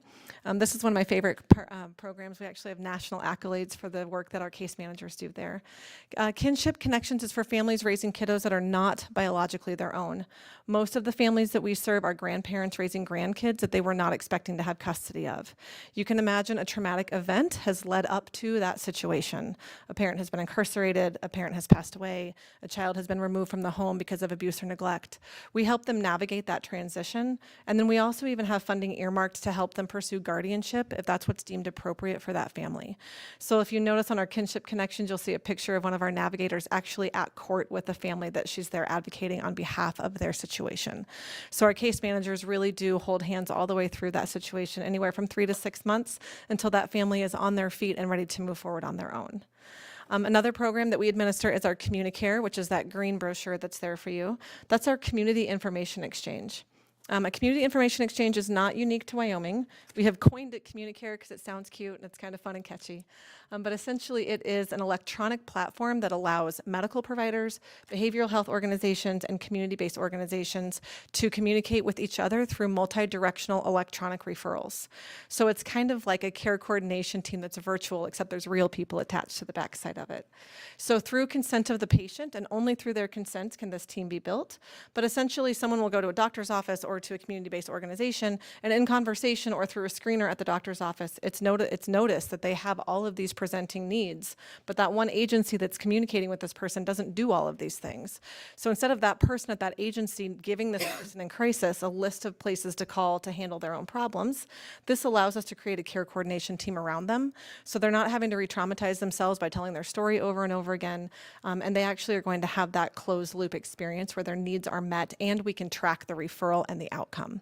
So it's a really fantastic way to increase that prevention work as opposed to constantly finding people in crisis, and then allow the community members to work together in a more streamlined way. So where a referral process for one person could take up to 11 minutes for an organization to make the referral, follow up, see if it worked out, call again, call back again, check that email, it becomes like a 2-minute situation where they can go back to their dashboard and see that that referral has been met and that need has been met. That's an initiative that we're rolling out in the southeast corner of the state so that we have as many partners onboarding at once just based on the bandwidth that we have for my staff. We'll go to the center of the state and then over to Fremont County. So we anticipate being here somewhere around August and September to have that program live here in Fremont County. The other thing that I have for you there are not programs that we administer, but they otherwise are resources we have kind of collaborations with that are underneath that programs and partners. One of them is AgriStress that you'll see there with the farmers and ranchers. That's really a suicide prevention program. We recognize that our farmers and ranchers have a very different level of stress than we do within the business industry. And so we handle them differently through different resources and different programs. So instead of having those spread out across the website for a search, we have them in one spot there under our programs and partners to make them easier to find. Same things with our veterans resources. If you'll click through to those veterans resources, you'll see that each of the 3 VAs that serve the state of Wyoming, you can find their information right there, and then otherwise provide that access to those resources through a streamlined process. I always encourage, if you're having any trouble with the website, to please call our call center.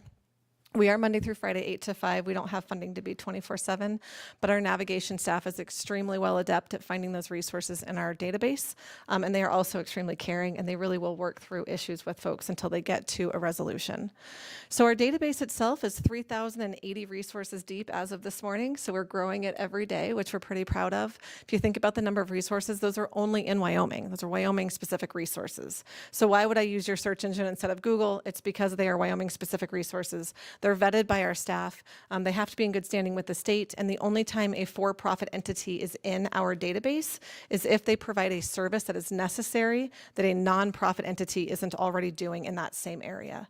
So we're very certain that we are not ever allowing someone to utilize our platform to take advantage of a vulnerable population. So on that main landing page, if you'll notice in the lower left-hand corner, there's actually an ability to toggle the language on the website.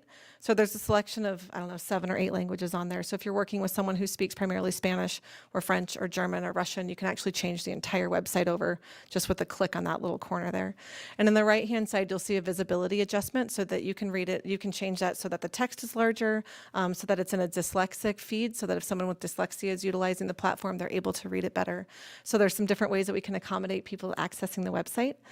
But if you click on that search resources, it'll take you to another page that gives you a box just like Google that'll pre-populate with some of the more popular questions that we get.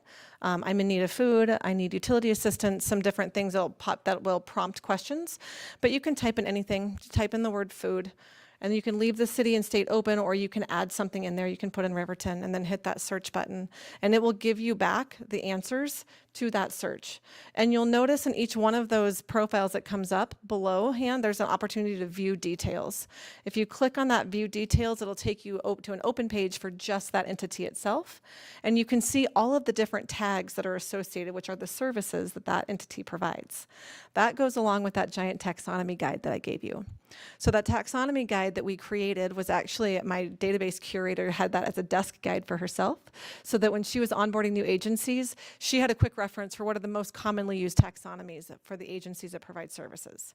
There's actually 11,000 different taxonomies our agencies have choices to select from, because there are that many services out there.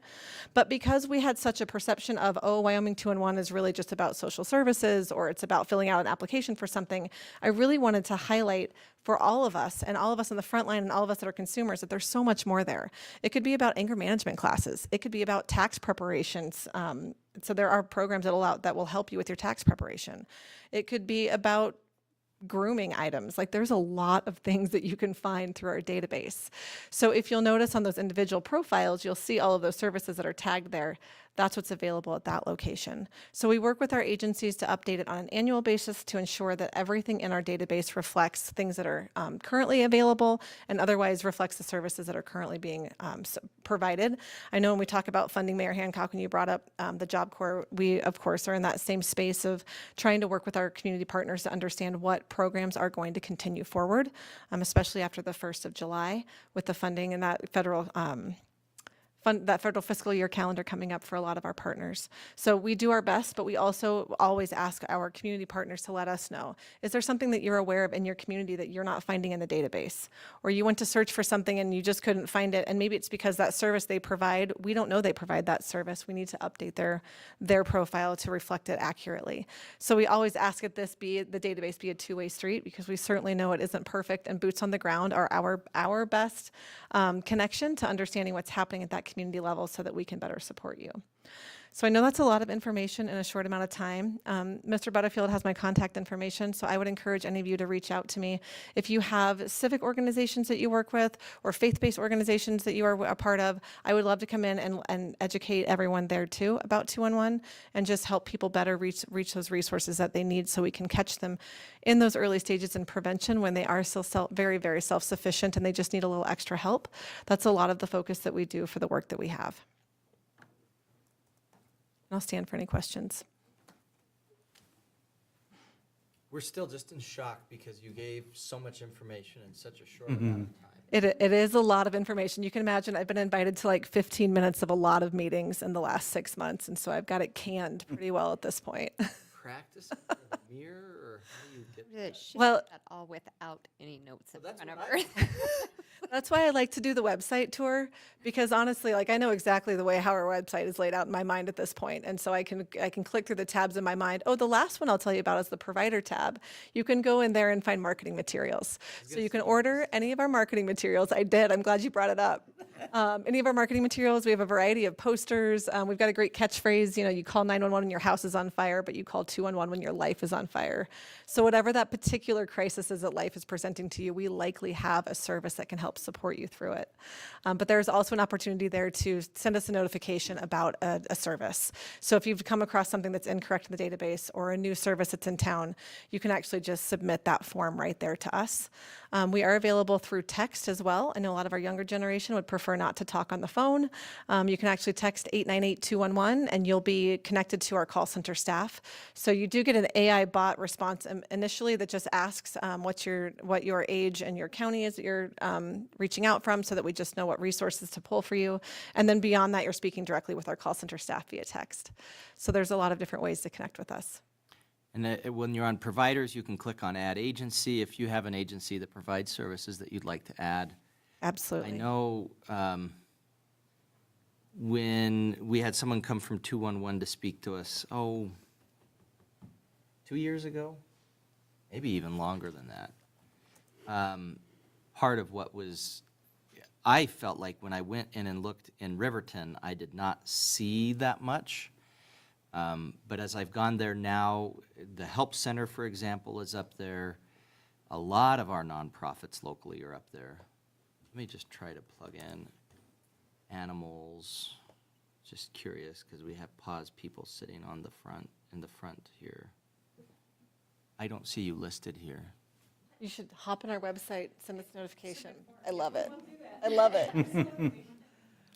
Well, and I will say, my previous role was with the Alzheimer's Association, and I also visited the website about 2 or 3 years ago and put in dementia services, put in Laramie County. It told me there was nothing, and I never went back to the website. So a lot of what I've been trying to do also is just bring back to the forefront the fact that our website has been completely revamped, and it's extremely user-friendly at this point. And we went from a space of having maybe 1,500 or so resources to really doubling that. And so to have those at over 3,000 resources at this point, we're hoping captures most of what's happening in our city centers. Well, that is good information to have. I like the very easy way to remember your services. 911 if your house is on fire, 211 if your life is on fire. Good way to remember that. I guess I would encourage folks, if you're aware of a service and you'd like to make sure that they're listed there because they can help out the community in different ways, make sure you let them know. Pause. Well, because I mean, really, if someone's having, either they're wanting an animal or, need to be able to give up an animal for adoption, whatever it might be, I think having that contact would be helpful. And you bring up a good point, too, because sometimes when you're dealing with someone in crisis and they're about to be evicted, one of the things they're concerned about is their pets. And so knowing that there's a place that you can take them where they're going to be loved and cared for while you're in that transition space is really important. So, all right. Any questions or comments or otherwise?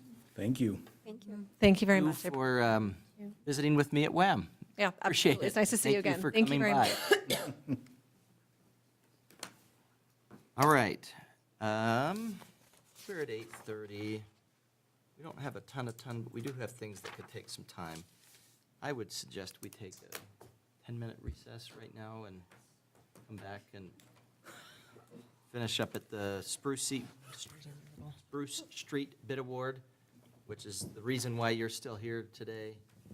Yes, sir. Your Honor, Mr. Butterfield promised me a late evening. All right, we will take a recess then until 8:45.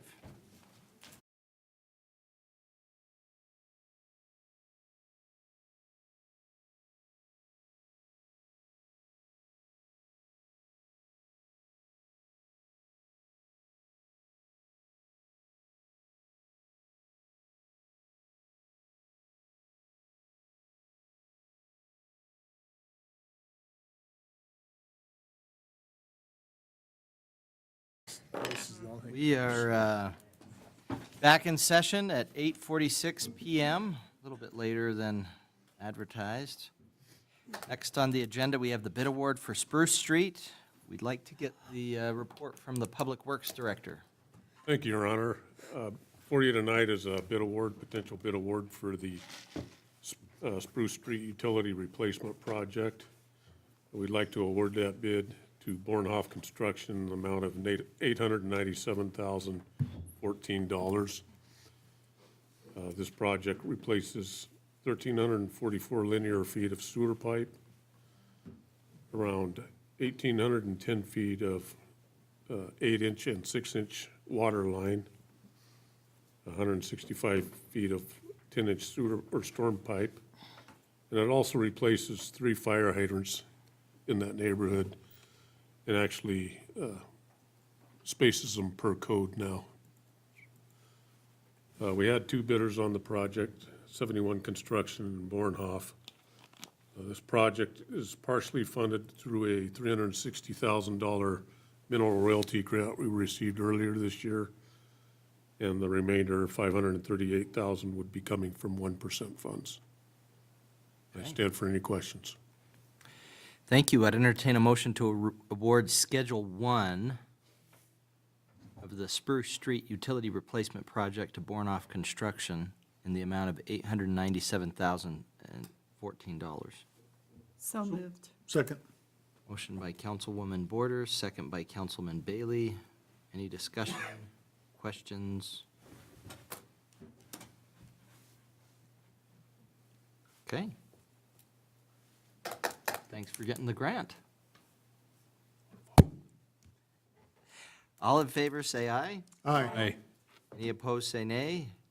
I vote aye. Motion passes. All right, airport snow removal equipment. Public Works Director's report, please. Thank you, Your Honor. Earlier this year, when we were doing our capital improvement planning with the FAA and the state of Wyoming, we identified the need for a multi-use snow removal vehicle that could handle various attachments. Through our consultant, Ardura Group, we drafted plans for the project and put that project out to bid. We're requesting a bid award tonight to Hardline Equipment Company in the amount of $352,129. This project is in the budget. It actually, the bid came in under what we budgeted. We got better pricing, so there'll be a slight reduction in the budget as well. All right, great. I'd entertain a motion to award bid package A and bid package B for the SRE multi-use tractor and attachments and folding wing plow to Hardline Equipment in the amount of $352,129. So moved. Second. A motion by Councilman Bailey, second by Councilman Carr. Any discussions on this one?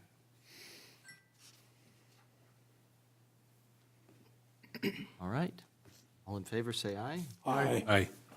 Any opposed, say nay. I vote aye. Motion passes. Retail liquor license, change of operational status, 381 Subs and Salads LLC. Ms. Harris, could you give us your report on this item? Yes, Your Honor, thank you. Mayor and Council, this item is a request from 381 Subs and Salads LLC to extend the status of their retail liquor license as non-operational through May 27th of 2026. This license was approved for the 2025-2026 licensing term following a public hearing held at the regular meeting on February 18th. On May 27th of this month, the staff received a written request from the owners of 381 Subs and Salads located at 702 East Main Street, noting that they had closed the business and they were selling the property. The owners hope that the future buyer will obtain and utilize the liquor license as part of the property transaction. Pursuant to state statutes, a license must be operational within 1 year of issuance, but may request a one-time extension for a good cause. In this case, staff finds the request reasonable, given the circumstances and the owner's efforts to facilitate a transfer. Approval of the extension will help to preserve the license for potential use by a new operator, and no additional extensions may be granted without council approval. Therefore, staff recommends approval for extension, and I'm happy to answer any questions you may have. Okay. I'd entertain a motion to approve the request from 381 Subs and Salads LLC to approve their retail liquor license as non-operational. So moved. Second. And that's until, is that May 27th, 2026? Okay. Correct. Motion by Councilman Larson, second by Councilwoman Borders. Any discussion? Your Honor. Mr. Bailey? Ms. Harris, is that a full liquor license or is that like a bar and grill license? Your Honor, it is a full retail liquor license. Your Honor, Yes, sir. that used to be the boot, Yeah, full-blown bar, yeah. and so that's how became a liquor. But before that, it was a soft ice cream place. Long time before the boot. Starting to age yourself. Is that back when ice cream was invented? Yeah. Well, it was when you were still eating. That's right. We were chipping ice out of the lake and all that, you know. so.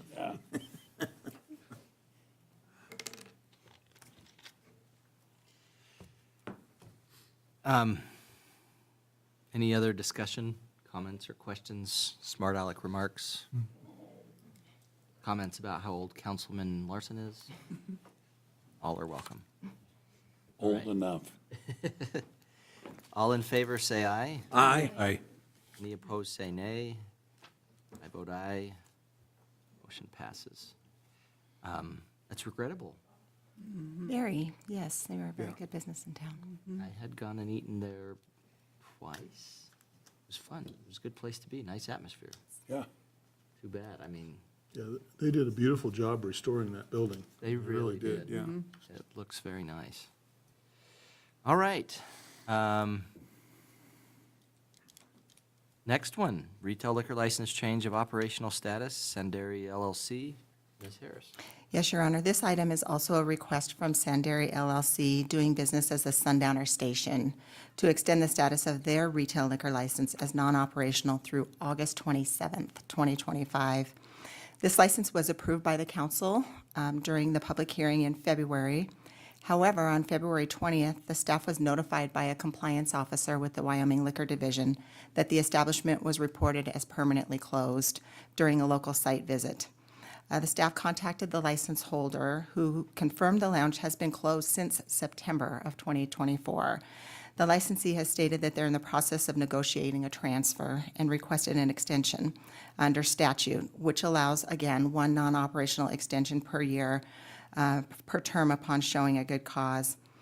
While the information supported to support the extension is limited, the licensee has expressed their intent to resume operations through a transfer. Staff has also reminded the licensee of their duty to report any changes in hours or operational status per state and local requirements. In the interest of maintaining the license within the community and supporting the licensee's efforts to return to compliance, staff recommends approval of the extension through August 27th, 2025. And I'm happy to answer any questions on this one. Okay, and I guess is the reason for that would be basically a year from when the lounge had been closed? Is that? Yes, Your Honor. Included in your packet is a letter from the operator who indicated that the establishment had been closed since September. And based on the timing of when I received that documentation is when I utilized the one-year mark on that. But it does say, I guess, in the letter that they intend to have the lounge operational by the end of the year or very beginning of 2026. Your Honor, yes, and I did confirm with the licensee that according to the statute, it can only be closed for 1 year. So based on the dates that they provided me, that one-year date would be in September. Gotcha. All right, so even though the letter indicates that, they've been informed that we can't keep it beyond that, right? Correct. Okay. I had a good conversation with him on the phone as well. And definitely he knows that time is of the essence of getting something done with this license. Gotcha. All right, I'd entertain a motion to approve the request from SANDERI LLC, doing business as Sundowner Station, to approve their retail liquor license as non-operational until August 27th, 2025. So moved. Second. Motion by Councilwoman Borders, second by Councilman Bailey. Any other discussion or questions, comments? Your Honor. Yes, ma'am. I've struggled with this one, reading through the information, and I'm really disappointed that they actually filled out the application for renewal knowing that the business was closed, and that went before council in February for approval. It doesn't give me much confidence that it was handled correctly, and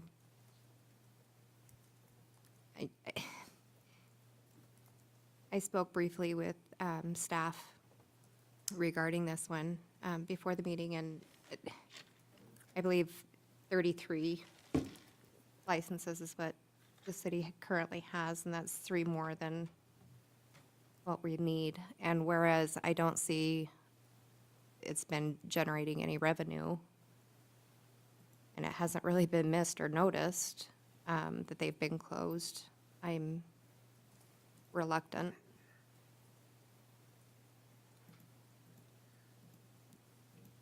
To approve that extension. Well, thank you, I appreciate that. Any other discussion? How many do we have that are parked right now? Yeah, you knew I was going to ask, didn't you? I believe this would be our third one, Your Honor. I was going to say, that sounds about right, that it's 3. Because the one is, Bunks. well, Oh, that's 4th. that's a, I believe, is that a retail? I actually think Bunks, no, Bunks is retail. Okay, so yes, that would be 4. We have Bunk's Barbecue, we have No Te Rajas, we just approved 381 subs and salads, so this would be the 4th one parked. What about the Maverick? And the, I think that one was actually transferred eventually. It That was. license ended up going to, I don't remember where that one ended up going to, but that license was transferred. Was that the one that Bunks got? Maybe. Forgive me for not knowing that off the top Yeah, of my head. that's okay. I could look it up for you if you'd like. That's not a big deal. It's just that Maverick one did end up getting transferred. It did. It's not been but in the the, wind. the thing that you see going on is there is not an audience. There is not a consumer there. And that's what's happening, and that says the number of people utilizing that is down. Well, and it's interesting too, to have so many of them. And it's interesting to think about it, that we have a limit by statute, and it just so happens that our amount that we have that are operational are pretty close to that limit. Yeah. It's almost like they know what they're doing. I'm not suggesting that any government agency knows what it's doing, but it's an interesting dynamic. All right. Yes, we can, let's vote. All in favor of the approval of the request to classify the Sanderi LLC retail liquor license as non-operational to August 27th, 2025, say aye. Aye. Any opposed, say nay. Nay. I vote aye. Motion passes. Okay, next up. HVAC system upgrade project change order. Number 1. Community Development Director's report, please. Thank you, Your Honor. In 2024, our staff prepared bid documents for completing the large HVAC upgrade projects at both City Hall and the Central Wyoming Airport Terminal to replace and upgrade some rooftop units, and the city awarded the contract to Sweetwater Air for just over $845,000. And then in May 2025, last month, the contractor began replacing the units with the new rooftop units that are a Train brand of units. And last week, while they were installing the units up at the airport terminal, it was discovered that the existing Johnson controls, which is different than the rooftop brand, system for the zone and bypass dampers had been abandoned by someone at some point in the past. And additionally, the HVAC was rewired to operate by a single zone conventional thermostat. So this translates into 2 things. First, the Johnson control system is not set up to work with, nor is it compatible with the new Train system. And secondly, in order for the new system to function properly, for the system to efficiently control each zone, additional work will need to be approved to replace the existing Johnson-controlled zone dampers, actuators, controllers, and pressure transducers. So we reached out and asked Sweetwater Air for a cost estimate for what it would take to complete this work, and they provided us with a formal cost estimate of $81,861. And if approved, this expenditure could be funded through the capital reserves in the 2026 budget. Okay. I'd entertain a motion to approve the change order number 1 from Sweetwater Air to install Train-compatible controls on the dampers in the airport terminal. So moved. Second. Motion by Councilman Bailey, second by Councilwoman Borders. Is it time? Yeah, I was gonna say. I should bring a coin and just those kind of situation, That. just to keep people interested. Any discussion?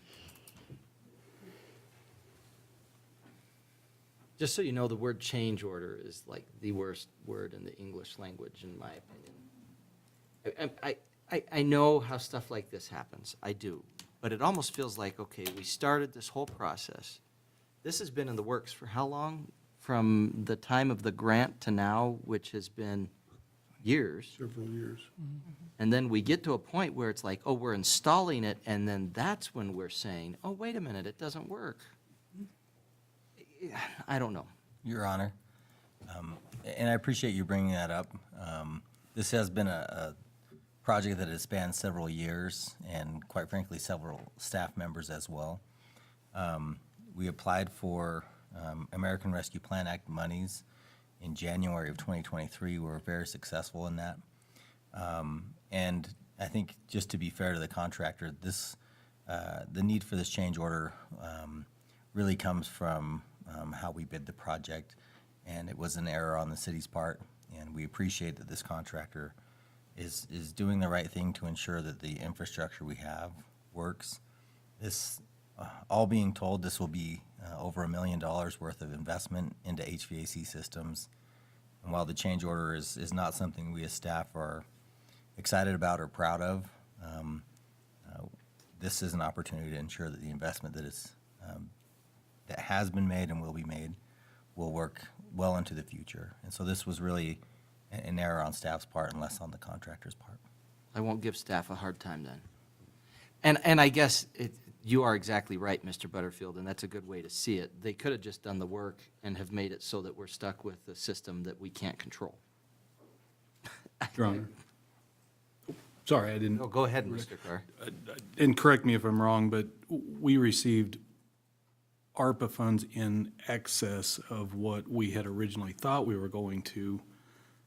And so it's really back to a wash of what was originally approved for the contract. Is that somewhat accurate? Sure, yes, Your Honor. I have the numbers up because I get excited about I knew you were going to do that. When we bid this project out, our estimated project costs were $1.7 million.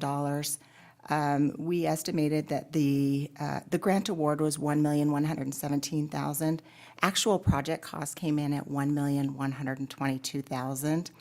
And instead of balancing the grant out at a proportionate 66-34% match, which we thought it was going to be, the state came back and said, take the whole $1.1 million and run with your project. So at the end of the day, our total project cost for the city for this was $5,498, when we originally planned to pay $582,000 for it. So we're coming out pretty well on this project in spite of our change order.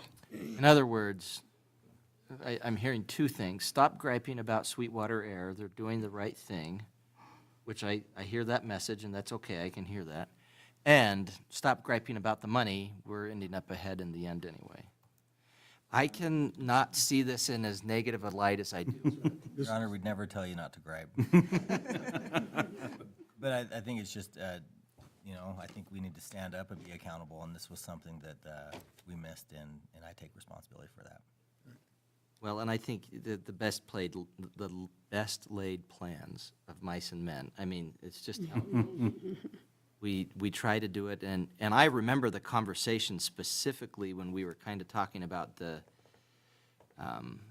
zones and that kind of thing. I remember some discussion about that early on, and some concern about whether it would work or what kind of changes we'd have to make. So it doesn't surprise me that we've got to kind of figure it out, and I really do appreciate that Sweetwater Air is trying to do the right thing, and I will stand down from my griping. I have one more question. So we're doing the same thing at City Hall here, correct? But that system does have full controls too? Or is this both? Mr. Michaud? Your Honor, Councilman Bailey, that's a great question, and I did ask Sweetwater Air, and they assured me that that's not going to be the case for the city. The zones are already set up. Okay. Here's the more important question. If we are in here, are we going to be roasting in here again? That's my question, Mr. Michaud. Because sometimes it gets a little bit warm up here. And I'm not talking about the community. I'm talking about the temperature. It's the flame, it's the pitchforks and torches that cause it to be hot. Sometimes that's true, too. Your Honor, it depends on how long the meeting goes. I just recall, when we were discussing the new chief, we were in here with a space heater right here to try to stay warm enough to be able to have a discussion about your position, Chief Hurtado. It was a rough day. It was. Third world problems. Wait, first world problems. I said it wrong. All right, any other discussion? All in favor, say aye. Aye. Hey, Any opposed, say nay. I vote aye. Motion passes. Good discussion there. Thank you very much. Our staff being very professional, and I appreciate Sweetwater Air also being professional and trying to make sure that we actually were getting what we were paying for. So that's a helpful area to be in. All right, now for what most of the audience is here for. oh, Yes, sir. did we add another? Oh, we did? After this one, okay. Yeah, but that was before item 20. So, thank you, though. I could have missed it. I have done that. We just had an FCAG meeting where I completely tried to ignore an item. All right. Contracts for services, contracts for community services, whatever we want to call it. I think we've called it a lot of different names. Carry on, you're fine, Mac.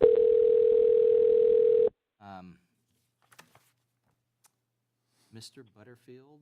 This is Tim. Hey, Tim, this is Max Batista. I've got you over the speaker. Can you hear me all right? I can hear all right. All right, thank you. Hey, Mr. Butterfield, please. Yes, thank you, Your Honor. I'll be brief. This is an opportunity for you as a council to discuss how you award funds to the community. These funds typically come from the direct distribution allocation, or the supplemental funding, as we call it in our budget, to support community services, and oftentimes services that may be required to be provided by the city if a third-party entity it was not in place to provide them. The City Council had opportunity to prioritize the awards during its work session in May, and now you have opportunity to continue your discussion in that regard. I know there are several applicants that are in the audience, and with that, Your Honor, we'll follow your lead. If you'd like me to project anything on the screen, I can, but we appreciate the opportunity to support you during this discussion. Thank you. All right, so first off, I guess just to be, from my perspective, and just to start the discussion rolling, the reason why I had encouraged this to be set out for an agenda item is I didn't want to have us be making any decisions. Councilwoman Johnson had brought up the thought of making some changes to this based on some feedback she had received. I think we had all received, wanting to be able to discuss that. And it seemed to me that if we were going to do that, we needed to have an agenda item rather than just shooting from the hip, so to Yep. speak. And I don't know if people have ever shot from the hip before. It's a bad idea. Doesn't work very well. So my view on this, I suppose, is I am not necessarily, did not suggest this as an agenda item because I think we ought to change direction. But I think if we're going to discuss it and make any changes, we ought to have it as an agenda item. We have already, at our last meeting, I think had some consensus among the council that we were wanting to keep to the $240,000 amount.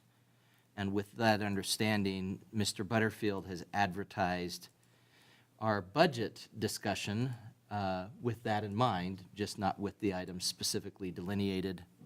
And I think that works in terms of keeping to our commitments and our rules for adopting a budget.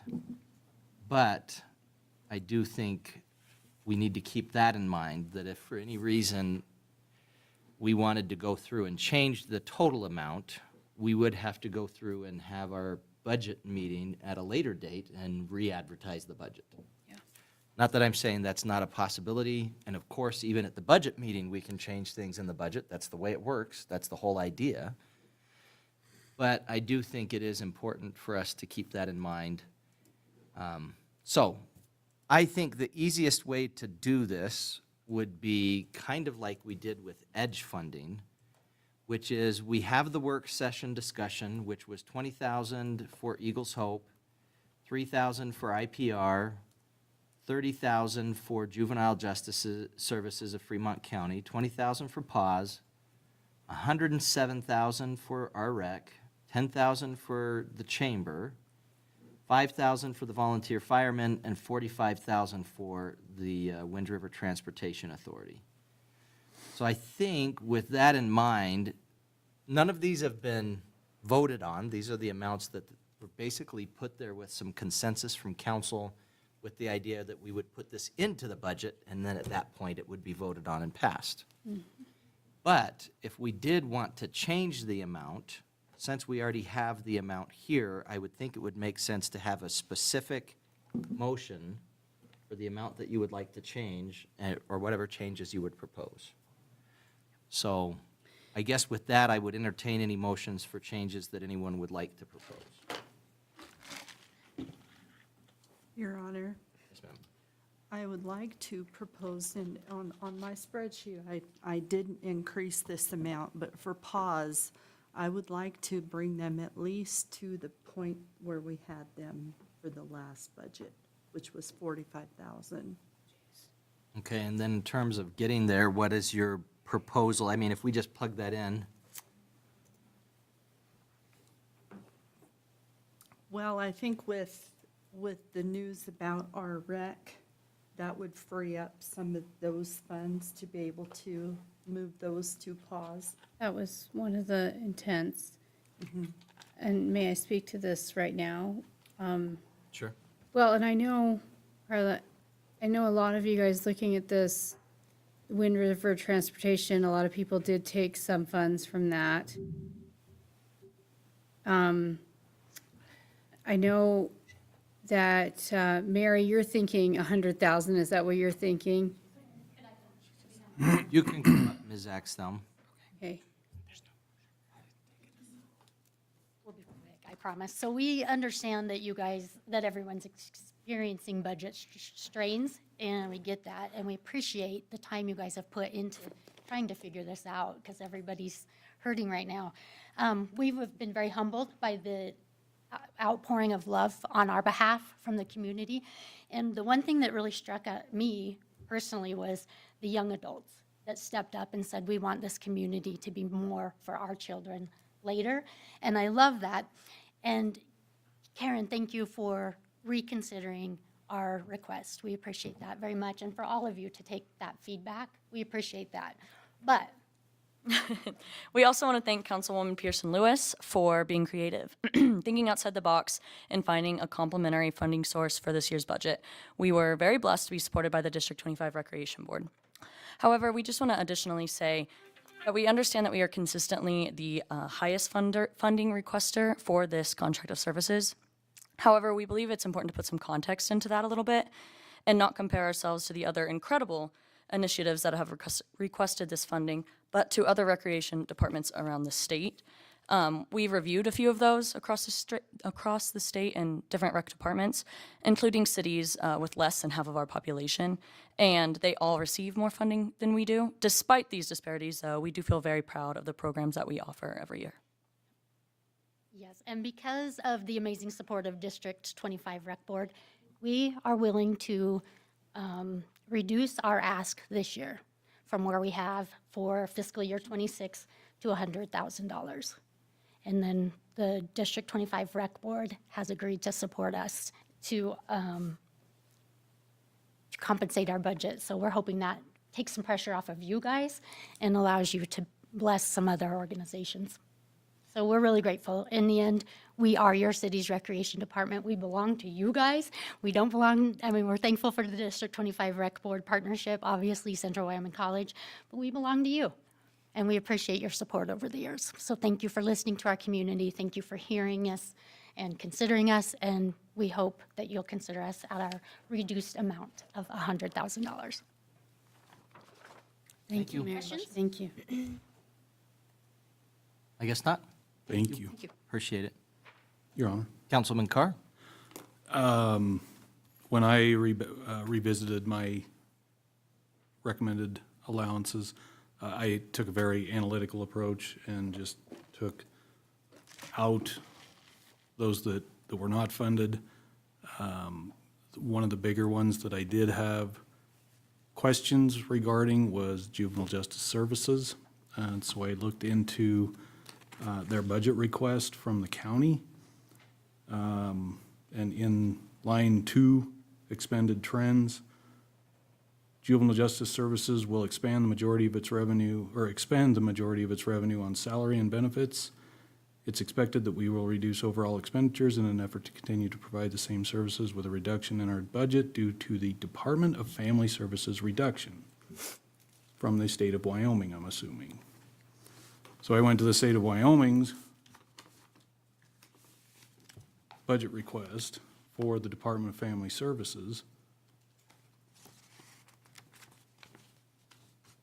And protective services and juvenile justice is a $15,315,423 line item. I think they do exceptional work. It's definitely a needed program. But I would suggest that we ask them to ask the legislators to fund their program. We have continued to see diminished support from the state legislature for municipalities. And now we're getting groups coming back to the municipalities asking for additional funding that has been cut from the state level. Well, I will say the juvenile justice services, for example, they wear a lot of hats. So they have the juvenile treatment court. They have juvenile justice services. They do the drug treatment court for adults. And if any of those are reduced for any reason, it makes a huge difference in their budget. And they're at a they're being told by the county to reduce their budget by 10%, which is not fully funded by the county. Some of it's funded by the city of Riverton, some of it's funded by the city of Lander, some of it's funded by the state. But yeah, I hear what you're saying. So your concern is you're saying it seems like it's something would be better for them to go to the legislature. I will say the response of the legislature when individuals come there is, well, we're more about funding the state as a whole, not one particular program. And we've had legislators that try to get funding for their community for this, that, or the other thing, and they're accused of trying to bring pork to the community, which I think is pretty silly in a small state like Wyoming. Mm-hmm. And to that end, elimination of that or a great reduction to request that they go back to the state. We could supplement pause and RREC now more. However, with the awesome work that Councilwoman Pearson Lewis has done, that offers up considerably more funds for other organizations that are not state. When could they go back to the state? Like, could they go back for this fiscal year, or would they have to go back next year? You know what I mean? Have to go back during the regular session. Yeah, see, that would be a problem. So we'd be at January. But it definitely starts a conversation. And wouldn't take effect till next July, probably. Correct. Sure. Yep. Which gets difficult. So we're really only talking about getting them through this year. Yeah. And that is about the amount of money that we've been giving them in the past. Correct. So I think as much, I fully agree that, to me, the state legislature needs to suffer a little bit of the consequences of what they've done Yeah. by cutting everybody's funding and then not their own, everybody else's. Right. But I would hate to see the services that they provide Correct. not be we can't afford to have that not happen for a year, so. Your Honor. And I think, Councilwoman Johnson, oh, go ahead, Councilman Bailey. and the county's got a way bigger budget crunch than we have. Not that ours isn't significant also, but Well, because they're mainly funded by property tax. yeah. Oh, is that changed? Oh. Yes. Yeah, Councilwoman Johnson? So I was fully prepared to recommend full funding for our recreation, and I'm elated that they got it. I've talked to several people about this whole contract for funding, and some people say we shouldn't be funding anything at all with it. These are their own entities and businesses, and it's a risk, and I've seen it and I've heard it. But as far as our recreation is concerned, I think that that's an investment to the city. I think that when we invest in our youth, we're investing in Riverton's future. So I'm glad with that. The actuals was shared from PAWS, and we did a little bit of research, actually. Kyle looked into it for me. The cost to operate animal shelters throughout the state in different situations that they have and funding and things like that, and it was an eye-opener. Some of them are to the tune of $550,000, to run. And so in the big scheme of things, these guys are operating on fumes, and to see the actual numbers that what they're doing, I think some of it can be adjusted with policies and things like that to help reduce cost down there. But with the $45,000 that they were given last year, they're still operating in the negative. And so my recommendation would be to fully fund the $45,000 to pause and adjust the difference from our recreation and give it to pause. Because they do provide a service. And I think that that's how I'm looking at things as far as the funding is going, is what services are you providing to the city of Riverton as a whole? And I think PAWS plays a big part in that. Our recreation plays a big part in that. And as far as juvenile services are concerned, I would respectfully disagree with you. When you say the state needs to feel it, the state isn't actually feeling it. The city of Riverton feels it when the juveniles are running amok and they don't have consequences and they don't have follow-up. And the citizens of Riverton feel that. And a large portion of who they are seeing are Riverton citations. So I think that they need to be fully funded as well at 35 to ensure that that service continues. And anything else, then I'm open to. But those are the three that I would strongly recommend full funding to. Your Honor, just in quick response, I am definitely not opposed to the program.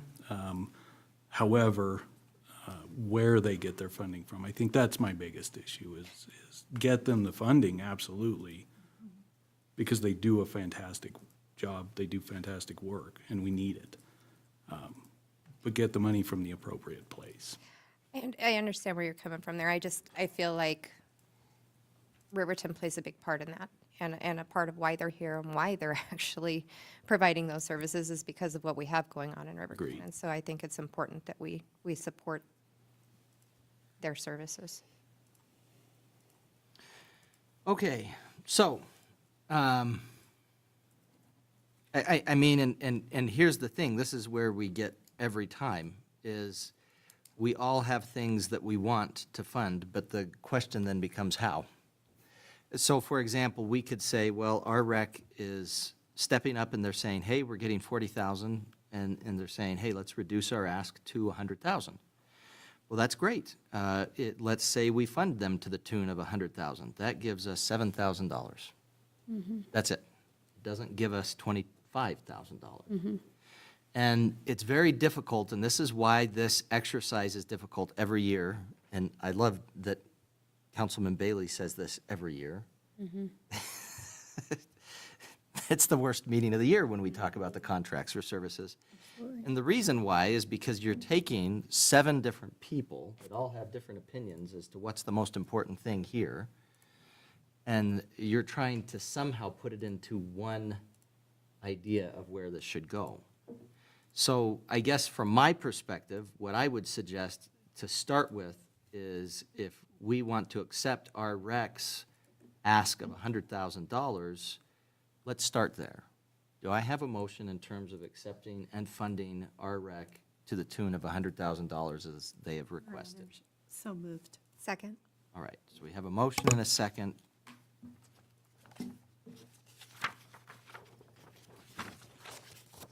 That we would have funding for our REC available for $100,000. Any other discussion about that one in particular? All in favor, say aye. Aye. Aye. Any opposed, say nay. I vote aye. Motion passes there. Is that clear enough for you? Thank you. Now, that gives us $7,000 in the black, so to speak, right? And we could talk about where to put that, or we could talk about any other items. So where are we next? Your Honor. Nope. Go ahead. Thanks. Mr. Butterfield is getting the hint that maybe his projection would be helpful. That's fine. I appreciate it, Mr. Butterfield. I just, really quick, I think, just let me put this out there for just a minute. One of the reasons that I did this, and I just want to say this, one of the reasons I did this was because the rec board cannot fund some of those projects that came here and were asking to help for food and things. And some of the press that we received was not good. We need to just show that we, can do anything. I think that shows something. So if you look at like my numbers, I just put 500 in each of those. It takes like $2,000 or something like that to just help. And even if we move some of the money from the bottom, like we were talking about, hold on, I'm trying to find where I've got all this, guys. I've got a million tabs up. You can close them down. No, I can't. I never close any tabs, Tim. The world won't explode. It's not a thing. I've got this. Okay, here it is. So like we could take, a lot of you guys, I saw that you moved from FCAG, if we move that to pause, things like that. I feel strongly that funding some of those shows that we as a city and a council care about the programs that our community is taking from their own funds and their own money to do. And it's not much. I'm just thinking just a small token amount to just show that we care. And that I'm just saying my own opinion. And that's one of the reasons that I did the back end work to do that, and to pull and to help Mary and all of that, and to pull the extra funds. Because I could have just said, hey, just do 28. And instead I was like, hey, why don't you do 40 and pull a little bit of extra funds? That was one of the reasons. Now, you guys can do whatever you want, But that, one of my thoughts was, if we as a council can show that that gift, that kindness, that thought can go a long way in just the personal perception in the community, and just the kindness, showing that we care a little bit, a lot. I just feel like that's important. And it's not a lot, but it's something. And Your proposal then for 500 each for Cup of Cold Water Ministries, just for, Foundations for Nations, Help Center, and Wind River Prosperity? I think it's 2,500 for all of those. It equals like something like that. I don't know. You'd have to just look. Did you have through. 500 for cats as well? Yeah, I think I was like for all of them maybe, but you guys can do whatever. You know what I mean? It's whatever you guys want to do. Well, I'm just trying to talk determine about if it. you have a motion. Oh, we can have a motion, but let's talk, But Okay. that's my thoughts. Okay. Councilwoman Johnson? Councilwoman, I can appreciate the kindness that we're all looking to give. I think if we could fund every one of these, we could. But I think that we need to keep in mind that this is taxpayers' money that we're divvying out and freely handing out. And we need to be responsible with that. And a question that I was asked that actually kind of put it into perspective for me was, if these are charitable organizations and they're relying on funding from the city, are they truly charitable? And I had some mixed feelings about that, because I think that we should support organizations and we should help where we can. But I think that with this year's budget, we should be directing the money to the most needed organizations for the community as a whole. And each one of the help centers and food buses and things that came in and asked for money, that services a small group of people. It doesn't necessarily service all of Riverton. So I can't agree to that. That's fine. But I appreciate where you're going with it. But I think it services probably the greatest need in Riverton, the children and the people that need food. You need to combine their resources. They would have. Sure, maybe so- they can They would combine their resources, but that's a job for next year. That's something that we need to do over the next year.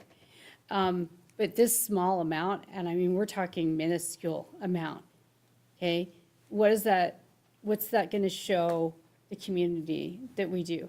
And yeah, it is taxpayer money, and I think that that's exactly what we need to do, is to use, I think that that's the most responsible way that we can use people's money, is to use it to show people that we care. I think that's absolutely the thing that we can do with it. I mean, what else are we doing? We're showing people that we care whenever we give it to our rec, to all of these things, to the juvenile justice programs. All of them show that we care about our people and what they're doing. This does nothing but the same. So that's my argument there.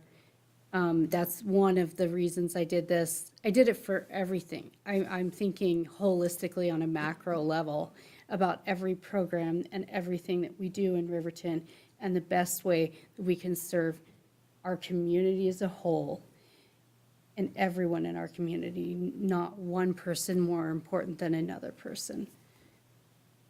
That's what I'm thinking. Okay. Any other Your Honor, so Councilwoman Borders? Okay, so I missed the budget session, but I did watch it, and I really liked what Eric Carr had to say about pause. I'm a pause advocate. Y'all know I am. I'll fight for him to the death. Yeah. I dare anyone to get my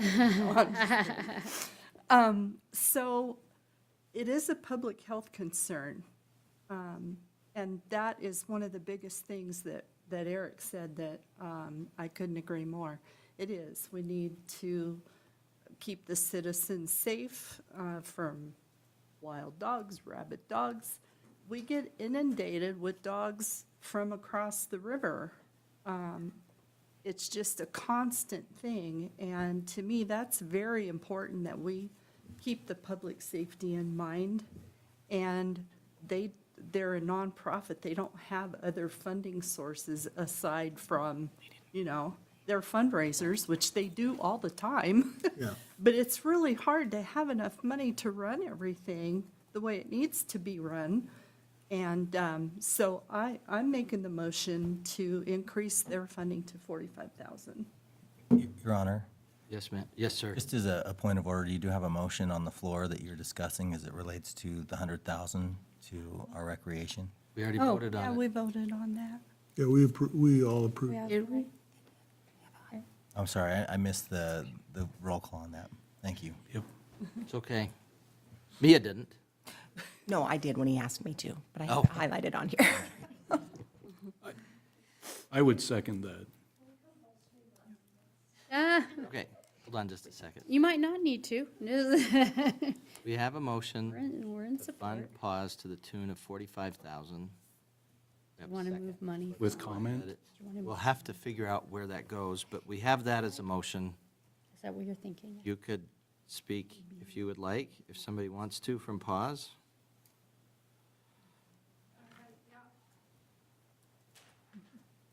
We'll talk fast.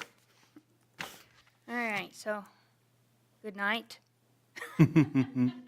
Mayor, City Council, citizens of Riverton that are still awake. It is now past my bedtime. Anyways, my name's Ashley Aragon. I'm the co-director on the board for PAWS. I'm Devin Keller Hall. I'm the secretary. We are representing PAWS for Life Animal League as a whole. We believe and we know we are a vital community asset that has served Riverton for over 2 decades. We are here to implore your reconsideration for the proposed funding reduction and to advocate for increased sustainable funding. For over 20 years, Paws for Life has been a backbone of animal welfare to Riverton. We are proud to be the trusted partner to the city of Riverton to fulfill the responsibility for impounded and stray animals. In 2024 alone, we cared for more than 500 animals. This isn't just a number. It represents 500 lives saved, 500 animals given a second chance, and 500 potential problems removed from our streets. And of those 500 animals, nearly 75% were brought in by Riverton City Animal Control. Currently, we receive from the city of Riverton $45,000 in annual funding. Of our annual costs, which is $250,000 to $300,000, and that does not include our outstanding veterinary costs, which are substantial and constantly accruing. The $45,000 is less than 18% of our operational costs, and the vast majority of the funding gap to be covered is through our efforts, through our amazing team, and we rely heavily on the community donations, our fundraisers, and grant funding. So we do understand that you guys have a lot to consider as far as the budget goes, and obviously you have a lot of, city operations that need the funding as well. By reducing us from 45,000 to 20,000, it is putting in jeopardy our ability to really care for the animals in the quality that they deserve and need. That would take it down to about less than 5% of our annual operational costs, which unfortunately is not sustainable for us based on our struggles to make ends meet with the current funding and our efforts as far as fundraisers and grant writing goes. Our goal is to be working with the city of Riverton as a partnership to control animal population by making sure that we are spaying, neutering all animals that come through our facility and then leave. We make sure that they all have their vaccinations so that we're preventing the spread of any disease amongst any animals. Our facility helps to make sure that we are keeping potentially dangerous animals off the street so that we do not run into the situation that we do see, unfortunately, on the reservation where they don't have animal control in the facility for them to go. So, our hope is that the city of Riverton will recognize that we are not asking for a handout, but we are asking for an equitable partnership. We are asking you to recognize the vital, tangible service that we do provide to the citizen and the animals of Riverton. And we do urge the city of Riverton City Council to reconsider the proposed funding. We respectfully request an increase in funding that accurately reflects the immense value and direct responsibility that we assume for the city's animal control needs. In your investment in Paws for Life, and you will invest in a safer, healthier, and more compassionate Riverton. Appreciate your time. Thank you both. Thank you. All right, who made the motion again for the 45,000? I just want to make sure. Carla Did we did. second it? Councilman Carr seconded. All right, so we have a motion for 45,000 going to pause. We don't have any discussion about where that's going to come from, but we can take that as a separate item. We have a second. Any other discussion? Your Honor, just in the last few days, I've received a lot of emails and texts from people that are really concerned about the funding for PAWS and how important it is that they get their funding. And I just wanted to mention that.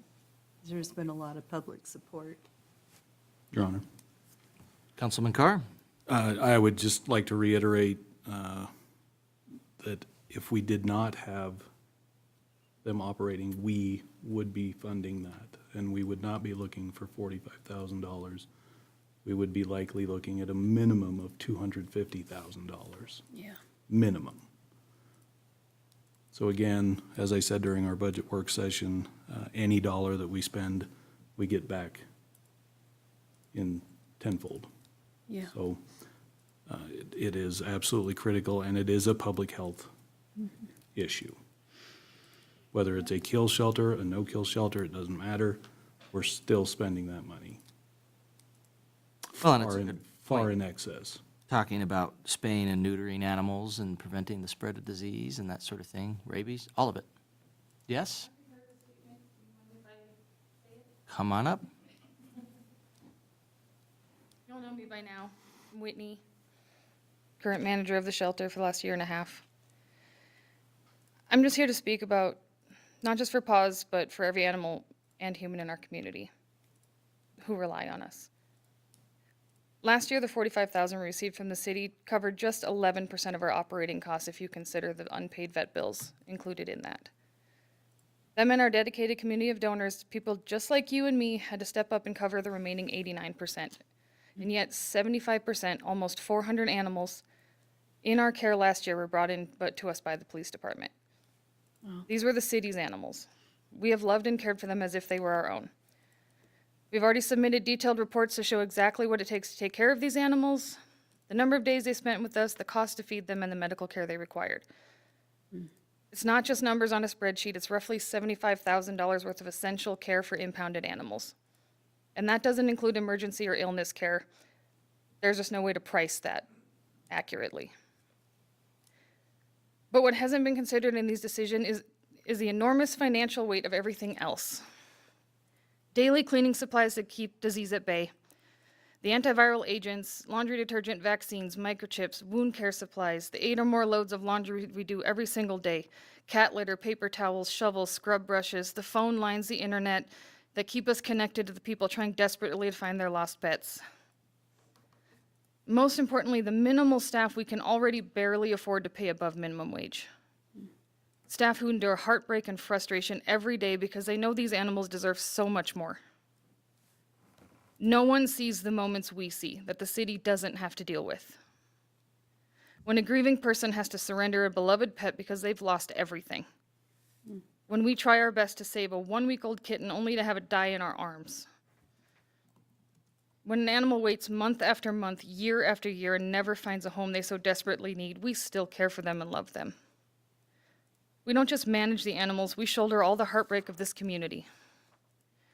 Our shelter building, owned by the city, desperately needs to expand, but we can't make those changes on our own, so we're stuck. Almost 550 animals came through our doors last year, and we had to turn away more than 100. We just simply didn't have the room. That's an estimated 600 to 700 animals in this community alone that needed shelter, safety, and a second chance. Every day we're fighting to prevent a crisis, because without us, hundreds of animals would be left to roam the streets, to breed without intervention and suffer. One unspayed dog or cat can produce on average 12 offspring a year. Those offspring can have another 144 by the next year. Without shelters, the problem grows exponentially, and it will start affecting everyone. What's often overlooked is the fact that if Paws for Life wasn't here to care for these animals, the city would bear the full financial weight. And that cost would be far more than the $250,000 we estimate for similar city-run services. Or it would turn to what it was 21 years ago, and every impounded animal was euthanized at the end of every week. I don't think any of us want to go back to that. Because the city asked us to care for these animals, in 21 years of helping these animals and helping the city, because the city asked us to, because this is a service the city relies on, our funding should be already part of the city's budget, not something we have to fight for year after year. I'll end with this. We pour our hearts and souls into this work. We love these animals. We grieve every time we say goodbye. We will continue to accept every animal we can to provide the daily care and medical treatment they need for a chance at life. But to do that, we need your help. We need the city's financial support, not as a favor, but as a true partnership, because these animals are the community's responsibility. And we are here to carry that weight alongside you. We're not going anywhere, and we will keep fighting for these animals every day. So I ask you tonight, not just as city officials, but as members of the community who care about the vulnerable and the voiceless, please consider the funding you provide us. Help us to continue to give these animals a second chance they deserve. Help us ensure that no animal in this city is left behind. Together, we can build a community where compassion and responsibility go hand in hand. Thank you. Whitney. Any other discussion on this item?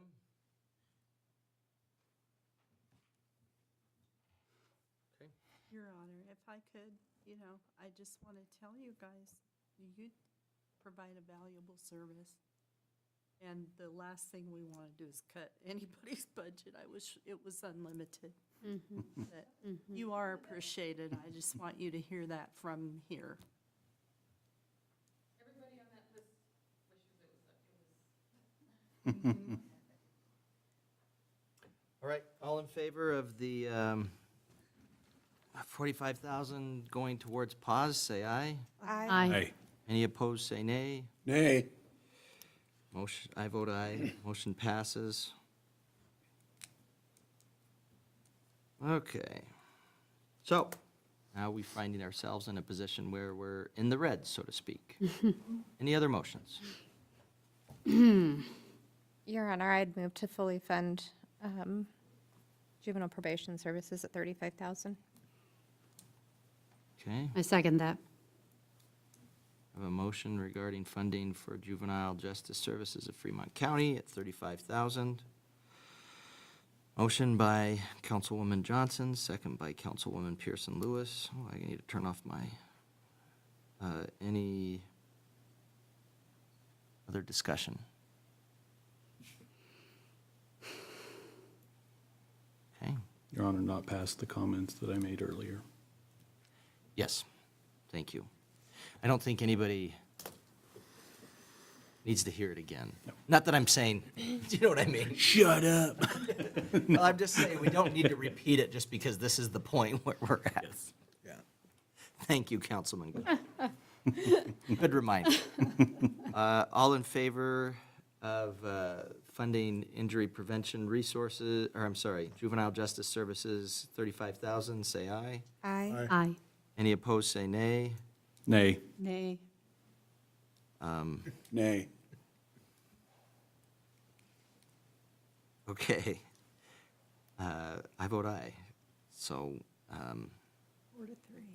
that passes. So we're at 35,000 for juvenile justice services. Mayor, may I confirm the vote count, please? Yes. I've got Councilmember Pearson Lewis voting aye, Councilmember Bailey voting aye, Councilmember Johnson voting aye. No, you voted nay. No, I voted aye. Aye. You voted It's aye. your motion. AJ I voted aye. And then Mayor. Thank you. Okay. For those keeping track at home, we are now continuing in the red. Where are we at next? I'm looking. Your Honor, I would move that we fund the Riverton Fire Department for $5,000. Second. Yeah, there you go. Okay, I have a motion to fund the Riverton Volunteer Firemen for $5,000 by Councilman Bailey, second by Councilwoman Johnson. All in favor, say aye. Aye. Any opposed, say nay. I vote aye. Motion passes. Okay, where are we next? Hold on a minute. Your Honor, just as a point of information, you have $55,000 left to award if you choose to stick at the $240,000 limit. 55 or 65? 55. 55. Yeah. Your Honor, Yes, sir. where, if we needed to go over our 240, which I am not advocating for specifically, but where would that come from if we had to do that? Or can we do that? Because we can't make more out of less. You're saying you haven't discovered a money tree yet? No. I've planted several, but they don't seem to produce. Have you They been always planting die in the trees? frost. That's right. Ms. Harris, Mr. Butterfield. Your Honor, I'm sorry, could you please repeat the question? I was working on this. That's okay. If we were to go over 240,000, would the city burst into flames spontaneously, or would there be something else that could happen? Your Honor, we follow your direction. Right now, you have a balanced budget at the 240 mark. If you increase this, it would have to either come from a reduction from one of the other areas of allocation, or by bringing in more cash from unobligated reserves. The, currently what we have in unobligated reserves pursuant to our resolution that we followed for many years is at the level it needs to be, right? Your Honor, I would not recommend that you get into the 18.5% for this. That's more for emergency and unanticipated expense or cost against the city. Mia stopped breathing about 5 minutes ago. No, I saw it. And that's just what I was kind of referring to with that, would be if we were to get into cash, so to speak, which we would be looking at going against our own resolution that we passed in terms of amount of reserves. Well, Your Honor, I would clarify that when it comes to the cash that the city has on hand, it is important by statute and by operating policy that we keep that 18.5% from an emergency amount, or an emergency account, excuse me. There's also funds that are set aside right now for capital projects. You have cash in that reserve account. We also have operating funds that we keep to ensure that we have cash flow and an ability to fund operations for a certain prescribed amount of time, typically 3 months. And I would also recommend that you do not touch those funds, because that allows you to pay large invoices for capital projects without going into a situation where you would impact payroll and being able to cover those obligations. So I would not recommend that you get into the operating cash that you have, which that's just about $2 million. I would also recommend that you do not get into the 18.5% reserve. So that the other area where you could explore is the amount of funds that you have held in cash for capital improvement projects, if you so chose to go into cash. And that money, Your Honor, and that money is allocated toward our matching portion of those capital projects? Or is it unobligated at this point? Currently, it's unobligated. Those are funds that we try to keep available so that you can match grants in the future. Actually, the account originated when North Federal Boulevard was being reconstructed, and we had no funds available to pay for the stormwater upgrades associated with that project. And so it is a savings account that you have in place to cover large-scale projects. Currently, there's roughly, and please know that this is a rough number, 600,000 is what I would estimate in that cash account. And I guess my question was somewhat rhetorical, because if we dip into savings, okay, we're gonna be in the same boat next year because none of these costs for any of these organizations are gonna go down. You know, we really only have the money we have, as much as they're all fantastic. And as I said before, this is the crappiest meeting of the year. And now we've done We're it not- twice. We're saying we're gonna do it over again, yeah. Let's, I And think, so, yeah, you know, let's dip into. it's easy to say, FCAC. yes, I wanna give everybody all that they want, but we Well- can't write that check. And I agree. Mr. Nichols, if you're still on.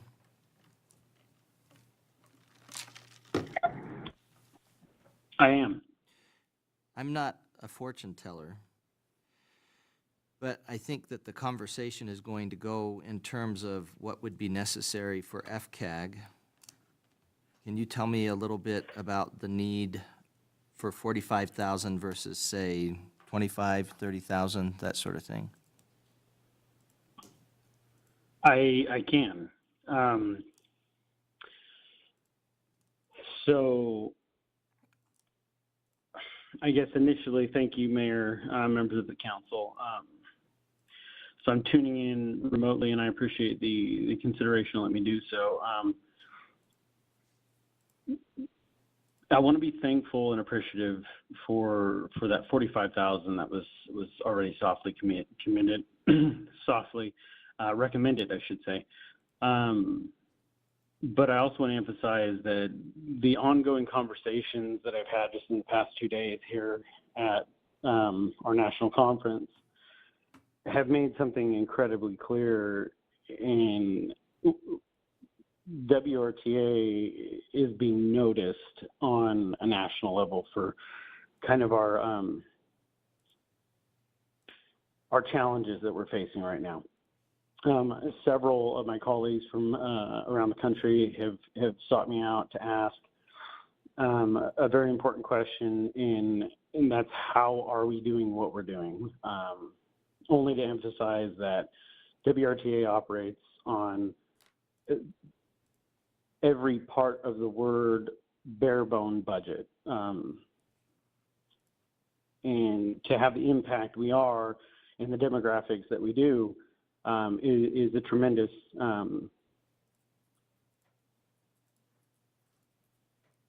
it's tremendous for such a small organization, and really a testament to the level of dedication of our staff in how we've managed our funds so far. Now, to get to your point in your question, 45,000 is already a significantly less amount than what was requested. And the method in which we developed our ask was based on what is required to meet our federal grant match our federal grant match requirements. Anything less than that ask results in some form of a deficit somewhere that has to be, we're going to have to make it up somewhere. Any further reduction has a profound ripple effect when you're discussing local match with federal dollars, because every dollar you take away has a multiplier attached to it. What is the multiplier in general for the FTA, or for the federal grant match? Great question. So there are 3 categories that are 5311 grant carries, and that's the administrative, the operations, and the maintenance. Administrative and maintenance carries with it a 20% match, local match, 80% federal. And then the operating with YDOT is a 46% match to 54% match, or sorry, I have those numbers backwards. 56% match on the federal level, 44% on our local match. So, round it up 50-50 if you'd like for operations. So every dollar you take away has, an equal part on the other side. And in the operations fund is where you see that impact. So it has a drastic effect. When you remove any dollar from your operating grant, that's the fuel, that's the driver's wages, benefits. So every dollar that's reduced, because there's really nowhere else to pull, it has to come out of the operating, and thus has a service reduction attached to it. So if you were, let's say,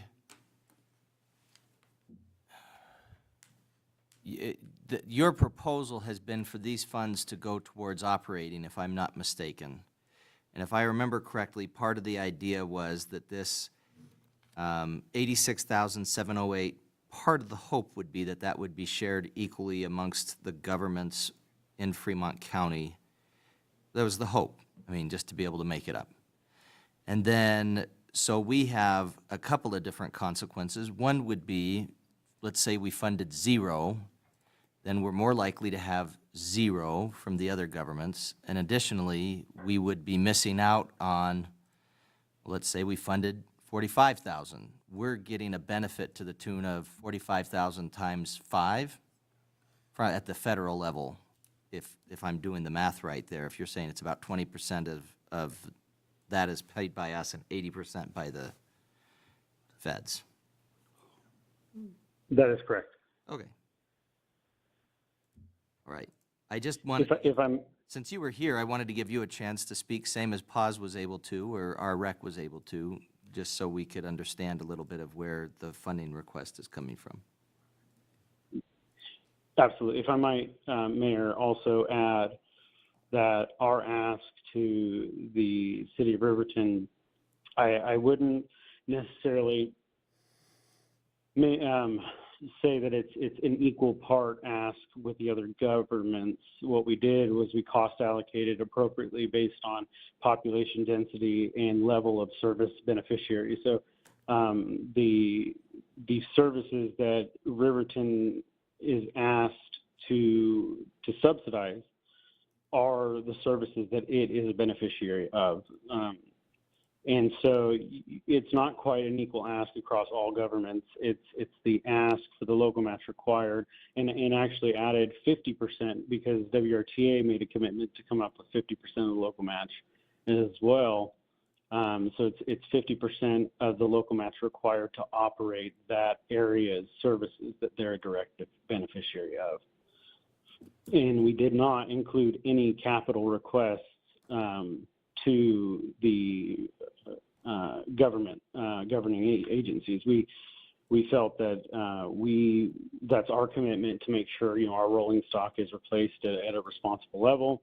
Any of our capital procurements are done so through contracts we engage in. So I just want to emphasize that our ask is specific to our operating assistance grants, not our capital grants. So in other words, you're saying this is for operations. The idea would be, let's say we have 5 stops in Riverton. You're saying if nothing were received, then probably the services that you would be able to provide in Riverton would be equivalent to whatever that would be. So let's say you asked for 86,000. You believe that that would be basically equivalent to those 5 stops. If we were to provide 45,000, then we could expect to see 2 stops in Riverton, for example. Is that a fair way to put that, Mr. Nichols? I'm just giving you math. I'm not asking for a commitment or anything, but just. Right. I would not say that's a fair way to say that, because, and I would like to lean perhaps on a little bit of the knowledge at your on your council there with Councilman Carr and his working knowledge of how transportation planning is actually carried out, in that I don't think it is not an ethical decision to make based on the contribution of a municipality direct what their services are, because the need for public transportation in certain areas far outweigh the capabilities of the commitment of the community, if that makes any sense at all. I see what you're saying, yeah. Okay, well, I appreciate it, Mr. Nichols. I don't want to belabor things too long, and I certainly don't want to be here all night, but I definitely wanted to give you a chance to speak a little bit to this as, you know, we're trying to figure out where to move things around. I certainly appreciate the opportunity, Mayor. All right, do we have any other motions? We've got juvenile justice, pause, RREC, Riverton volunteer firemen, which, by the way to pick the easiest one. I'm your guy. If I'm correct, we're looking at 55,000 that we have left. Right. So I would propose, and as much as this hurts, I would like to do 45,000 for WRTA. I would like to do the 3,000 for IPR and the remainder to the chamber, which is 7,000. So that's your motion would be Eagles 45. Hope get nothing Eagles then? Hope gets nothing? Oh my So that's, your motion is shoot. for Eagles Hope. You know what? I'm going to have to rescind. Your Honor. Yeah. Okay. I left that one out on accident. Go ahead. Your Honor. Councilman Carr. Thank you. And I should have caught this earlier, but, you know, every one of these has experienced a reduction in their request. And I don't mean to beat a dead horse, but there is one, save the firemen, and we're not going to change that one. There is one at 100% funding. Every other one is taking a very large cut. Oh, you're talking about juvenile justice. Correct. I see what you're saying. Well, and technically our recreation. Technically RREC, yes. Yeah, now. Your Honor. But they're all, I'm sorry. Go ahead. Oh, and I just thought, as you're looking at these numbers, and I just wanted to clarify, our recreation is receiving 40,000 from the rec board and 100,000 from the city of Riverton, and that would be against an original 135,000 request. Right. So technically getting 103% of their ask, if you add it together. I'm not the best at math, though, Mr. Carr. Your Honor, would that be something we might want to consider then, is dropping our rec to 95,000? We could, the world is your oyster. Your Honor, I only bring that up, and I'm dispassionate as to what you do, but if a council member who voted in favor of the previous motion could move to reconsider, and then you'd reconsider that, if that was how you went, but you may want to look at some of these others that you're prioritizing. I just wanted to. Well, it was unanimous, so any of us could.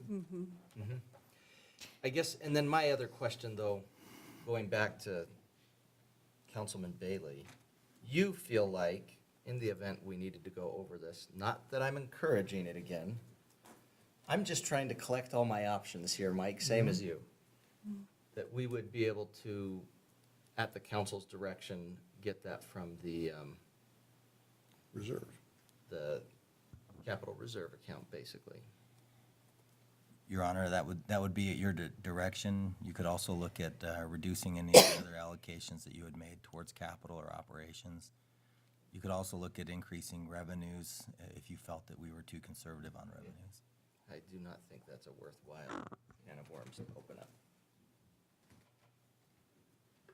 Okay, do we have any other motions? Your Honor, just real quick, I'm sorry. I just have a question for Mr. Nichols, if he's still on the line. He's on. He's not. I think he's on. Are you still on, Tim? I am. Mr. Nichols, can you just, I'm looking at some outdated data from, I believe it's WCDA. It's saying that less than 0.5% of people in Fremont County use public transportation. Has that number changed in recent years, or do you have a more accurate number? Yes, thank you, Mayor, Councilwoman. Could you repeat your data source? It is, and I'll tell you exactly what it is.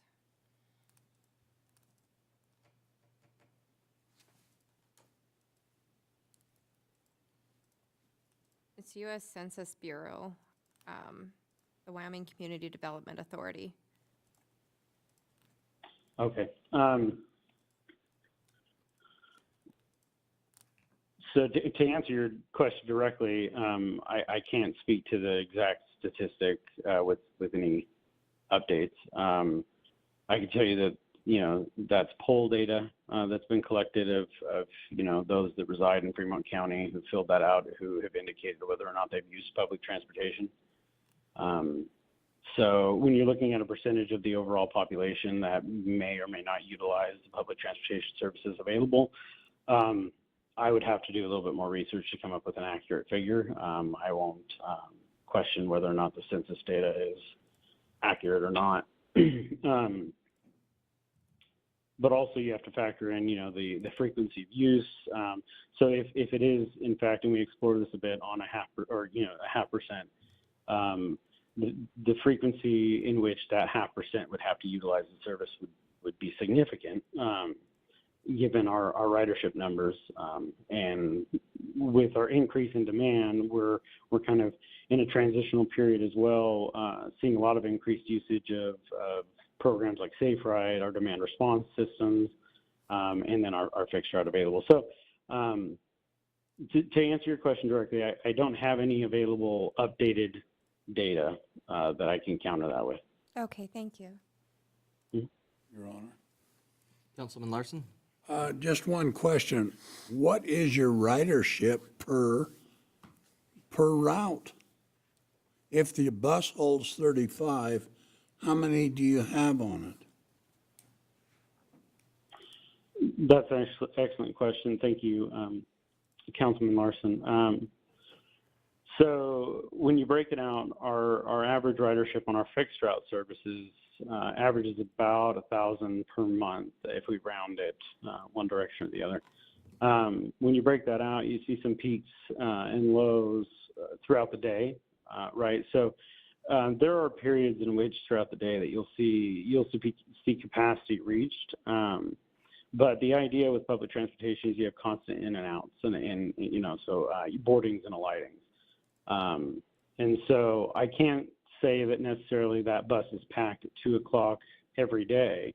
It does happen where the bus, you know, fills up, and then it comes to the transit agency to make sure, you know, their resources are being allocated appropriately, and you have a bus equipped to handle the demand for that area. But I can tell you our fixed route ridership, with some ebbs and flows, averages about 1,000 per month, and then the remaining we generate through demand responsive systems like Safe Ride. And so our Safe Ride program is picking up. We had 310 passengers in the month of May, and then we had, I think it was upwards of 2,400 accounted through our other demand response services in the month of May, if I'm And that'd be somebody calling you and saying, hey, I need a ride from this place to this place, and you say it's going to cost this much. No, thank you, Mayor Hancock. Not necessarily. That's certainly a really simple way to think of it. I like simple. Yes, yeah. We run several programs that are demand response modes. Some were known, or which were previously, or I guess currently, but transitioning from Share a Ride into WRTA on demand. Those are your county-wide transportation on-demand services. So somebody could call and schedule a ride from Du Bois to Riverton, or from Lander to the airport, or something like that. And there's an associated fare with that. That being said, we also operate veteran transportation through an MOA with Prairie Hills Transit out of South Dakota, who compensates WRTA for the miles to transport that veteran to a VA center. So some of that is accounted in there. We also provide multiple whistle transportations throughout the month, or WHISTLE, so Wyoming Services for Independent Living, transportation throughout the month as well. So it's a mixture of all of those different programs that WRTA operates. And then, you know, we have to make sure that when those agencies are billed, they're billed at a level that is reasonable but FTA mandates that we at least consider the costs associated with that transportation when billing agencies like that. So if it's a demand response directly operated through the program and not subsidized by a third party, that's when you see like the $2 fare for fixed route or the $5 fare for demand response within the city of Riverton, things like that. Okay. So. All right, sorry. That was just trying to clarify for the viewing audience. Your Honor, we have 55 left. Is that what we're looking at? That's what we're looking at. If we could, my recommendation would be to reduce the RREC to 95. And that would give us an additional 5,000 to work with there, and then put us at 50 if we gave the chamber 10, and then split the remaining 50 between Eagles Hope and WRTA. We still have IPR also. Do you have a motion in that regard? Sure. Go with it. I'll make So we that have motion. have a motion, just to be clear. Point of order. Yes, sir. Do we need to bring the Yeah, we RREC probably, RREC needs to be by separately itself. as a motion? That's a good point, yeah. So I guess, would you start with motion for RREC to be reduced to 95%, 95? Be open for reconsideration. Yes, I'll rescind, I'd make the motion to reduce our rec to 95,000. At least open for reconsideration? Right. Whatever makes you happy, Mike. We're going to make this work one way or another. All right, we have the motion to, basically reconsider the RREC amount. We have a second. You're wanting to have that. Second was Councilwoman Borders. You're wanting to have that be at 95? That would put them at their 135 request overall, right? Yes. If I got that correct, so yeah. Okay, we have a motion and a second to reduce that to, let's just call it, to reduce it to 95,000, Mike. If that makes you happy enough. Do we have any other I doubt if discussion I'll on be that? happy by the end of this. There's no happy here. Yeah. Any other discussion? Okay, so the motion, just to be clear, reduce RREC 95,000 to 95,000, not to reduce them by 95,000. I would like to go home. That would be sometime tonight. easier. Yeah. All in favor, say aye. Aye. Aye. Any opposed, say nay. I vote aye. Motion passes, I believe, if I'm counting correctly. Did we have aye? Yeah. Aye, aye. Did you say aye, Becca? Yeah, I did. anyone else? Soft, but Okay. We all said aye. getting tired. Yeah, me too. All right, so we're at 95,000 for our rec. So we've taken care of that part first. Where else are you at, Councilwoman Johnson? You had more to your motion. So the 45 with pause would stay, 35 with juvenile justice services would stay the same, 10,000 to the chamber. That would leave a remaining balance of 50,000 and split the remaining 50,000 at 25,000 apiece and between Eagles Hope and WRTA. Okay, so your motion is 25,000 for Eagles Hope, 25,000 for WRTA, and Chamber at 10,000, and I'm assuming then that would be injury prevention at 0. Okay? And do we have a second for that motion, just to be clear again? 25,000 Eagles Hope, 10,000 for the Chamber, 25,000 for WRTA. We have a second for that motion. Have a second? Your Honor, could I make a comment? Not until I get a second, or not get a If second. we don't get a second, then we start over. Yeah. Yeah, Who that's just, okay. who just said the 25,000? I'm getting real tired. It's okay. Did you do it? The motion was from Councilwoman Johnson for Eagles Hope Transition, 25,000. Okay. Riverton Chamber and Visitor Center, 10. Wind River Visitor Transportation Authority, FCAG, 25,000. That's the motion. Do we have a second? All right. Oh, sorry. I'm going to second that. Can we leave that, I'm going to second it. Kyle?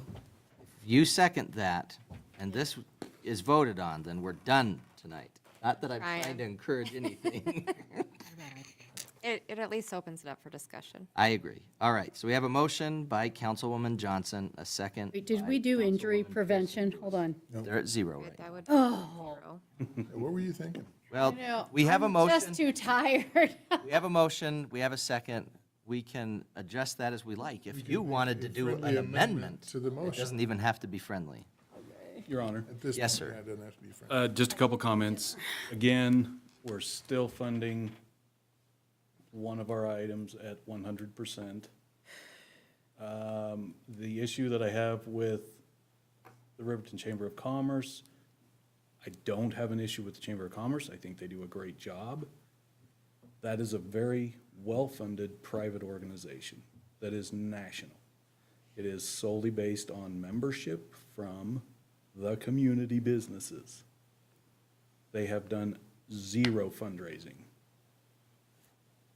None. Every single organization on this list has busted their tuchus.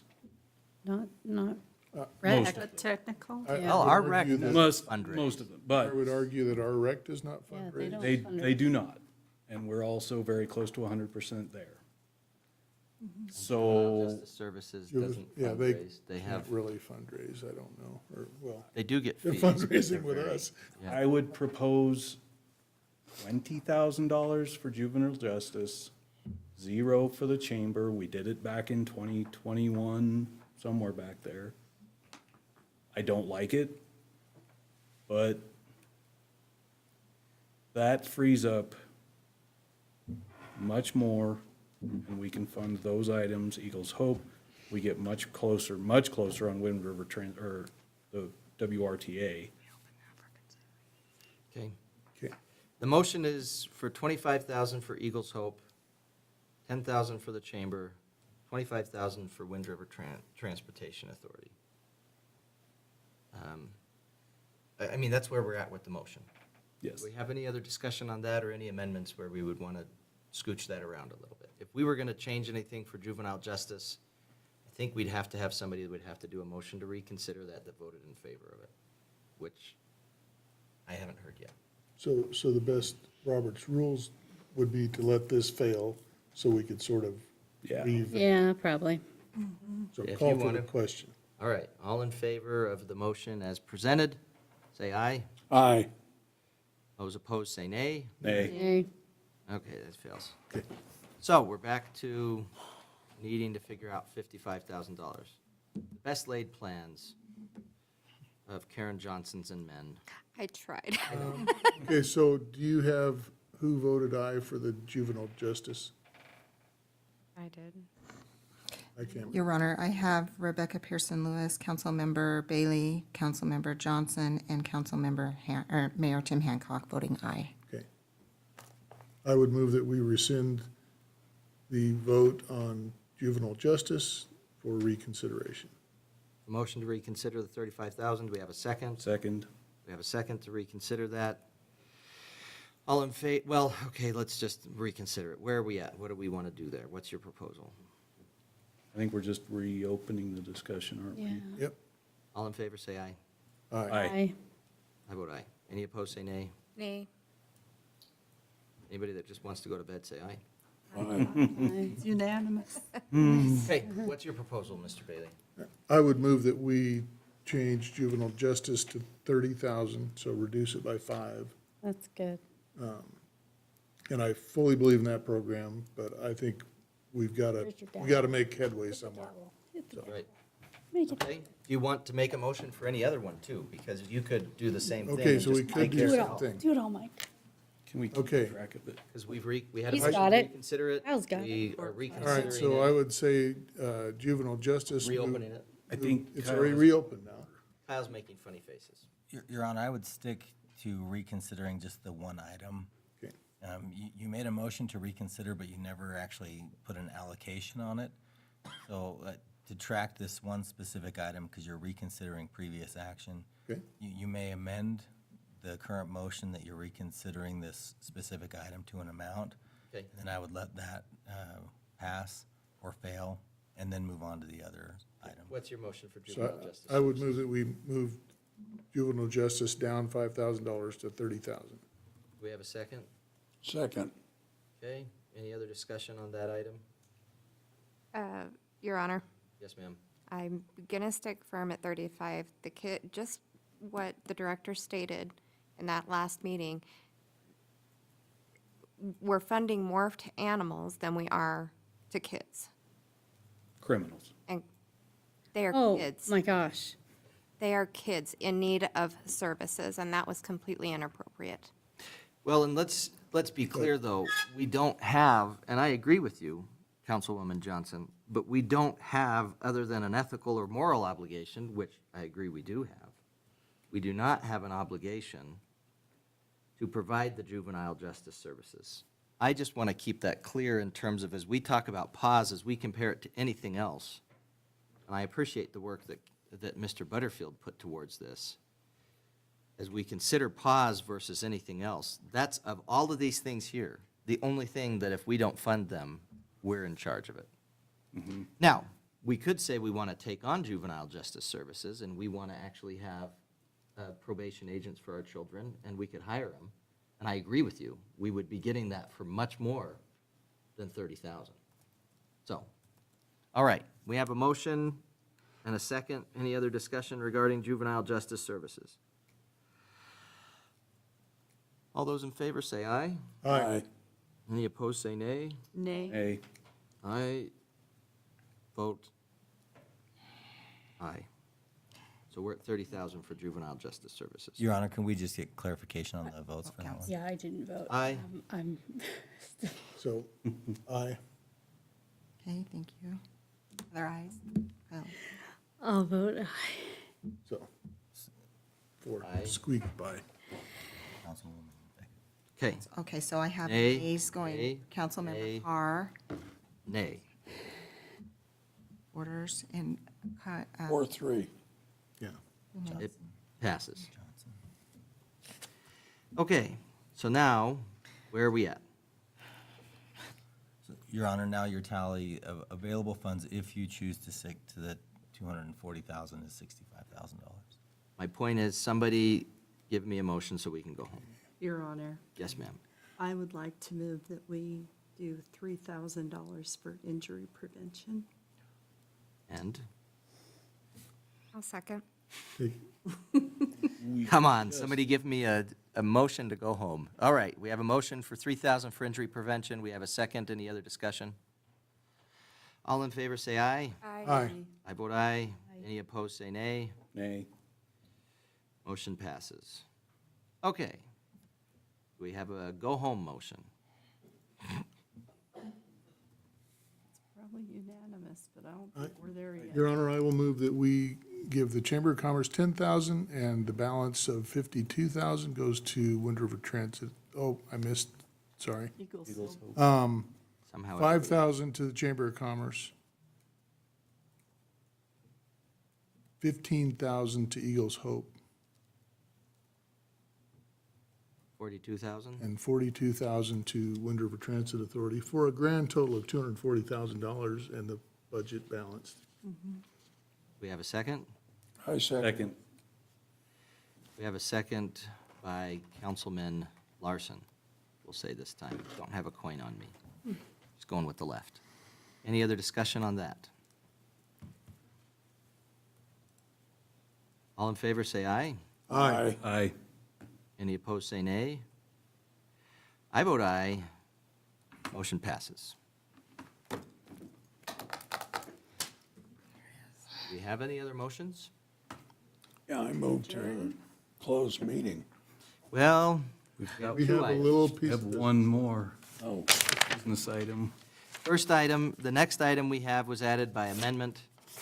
That one was for the appointment for Wind River Visitors Council. We currently have two members of the Wind River Visitors Council that represent Riverton. One of them is Hal Heron, the other one is Bryce House. Bryce House has been serving us very well for the last, how long has he been on? Your Honor, he's been on for 1 year. He's filling the balance of a previous member who resigned. So I would propose that we would reappoint him for, it's a 3-year term, for a 3-year term starting July 2025. Do I have a motion in that regard? So moved. Second. Motion by Councilman Bailey, second by Councilwoman Borders. Any other discussion? All in favor, say aye. Aye. Aye. Any opposed, say nay. I vote aye, motion passes. So we can let them know. And then the next thing we had is an executive session. Your Honor, Yes. can I just bring something up? Andy Anderson had requested money, and do we need to do anything on that? I mean, he was past the deadline, so I don't really see how we could add. I guess we're still in a regular meeting. It's still an item on the agenda. I mean, we could go over the 240, or we could reconsider any of the other motions that we've had. Are you making a motion to fund them right now, or are you just No. hoping that we can come up with a? I just didn't want to leave it unsaid, How, unaddressed. I think we ought to consider what we can do to help them out. I just don't know what it is. That's the issue that I'm having right now. Your Honor. Yes, sir. I think at this point, it's a good look next year. I guess, and I think we could send a message that we're willing to consider it. Correct. So, okay. Oh, absolutely, it's just Well, and I think too late. it's a great organization, but I agree, this is kind of like the fact that we even reopened it. It was like pulling teeth for me. I didn't I'm really want to. sorry. You can't tell. Yeah. Karen. Not sorry.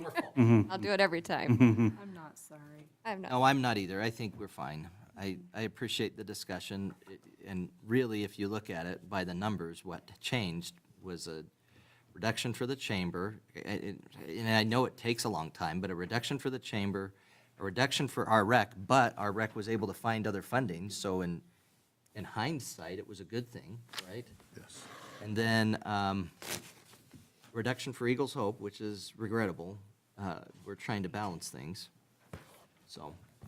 But fully funding pause, which I think a good reminder for that every single year is, if we don't fund pause, We're going to We're on run it ourselves. yep. All right, I'd entertain a motion to convene an executive session for the purpose of personnel. Per Wyoming statute 164405A2 or 164405A10. So moved. Second. Motion by Councilman Bailey, second by Councilwoman Johnson, we'll say this time. She got me. Let Borders take it. Any other discussion? All in favor, say aye. Aye. Any opposed, say nay. We stand convened into executive session at 10:34 p.m.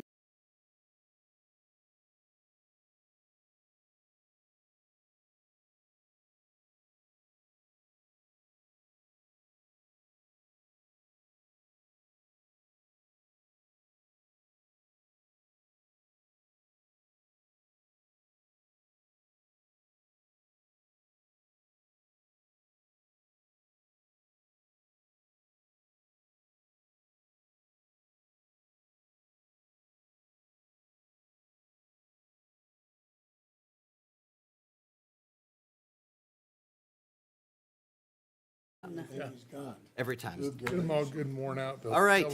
I'd entertain a motion to reconvene into regular session. So moved. Second.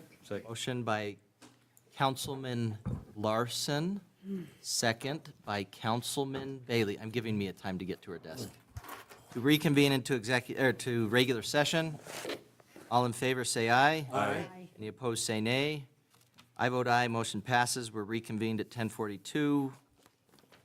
I got there just barely. Motion to adjourn. I have a motion to adjourn by Councilman Carr. Second. Second by Councilwoman Borders. Any other discussion?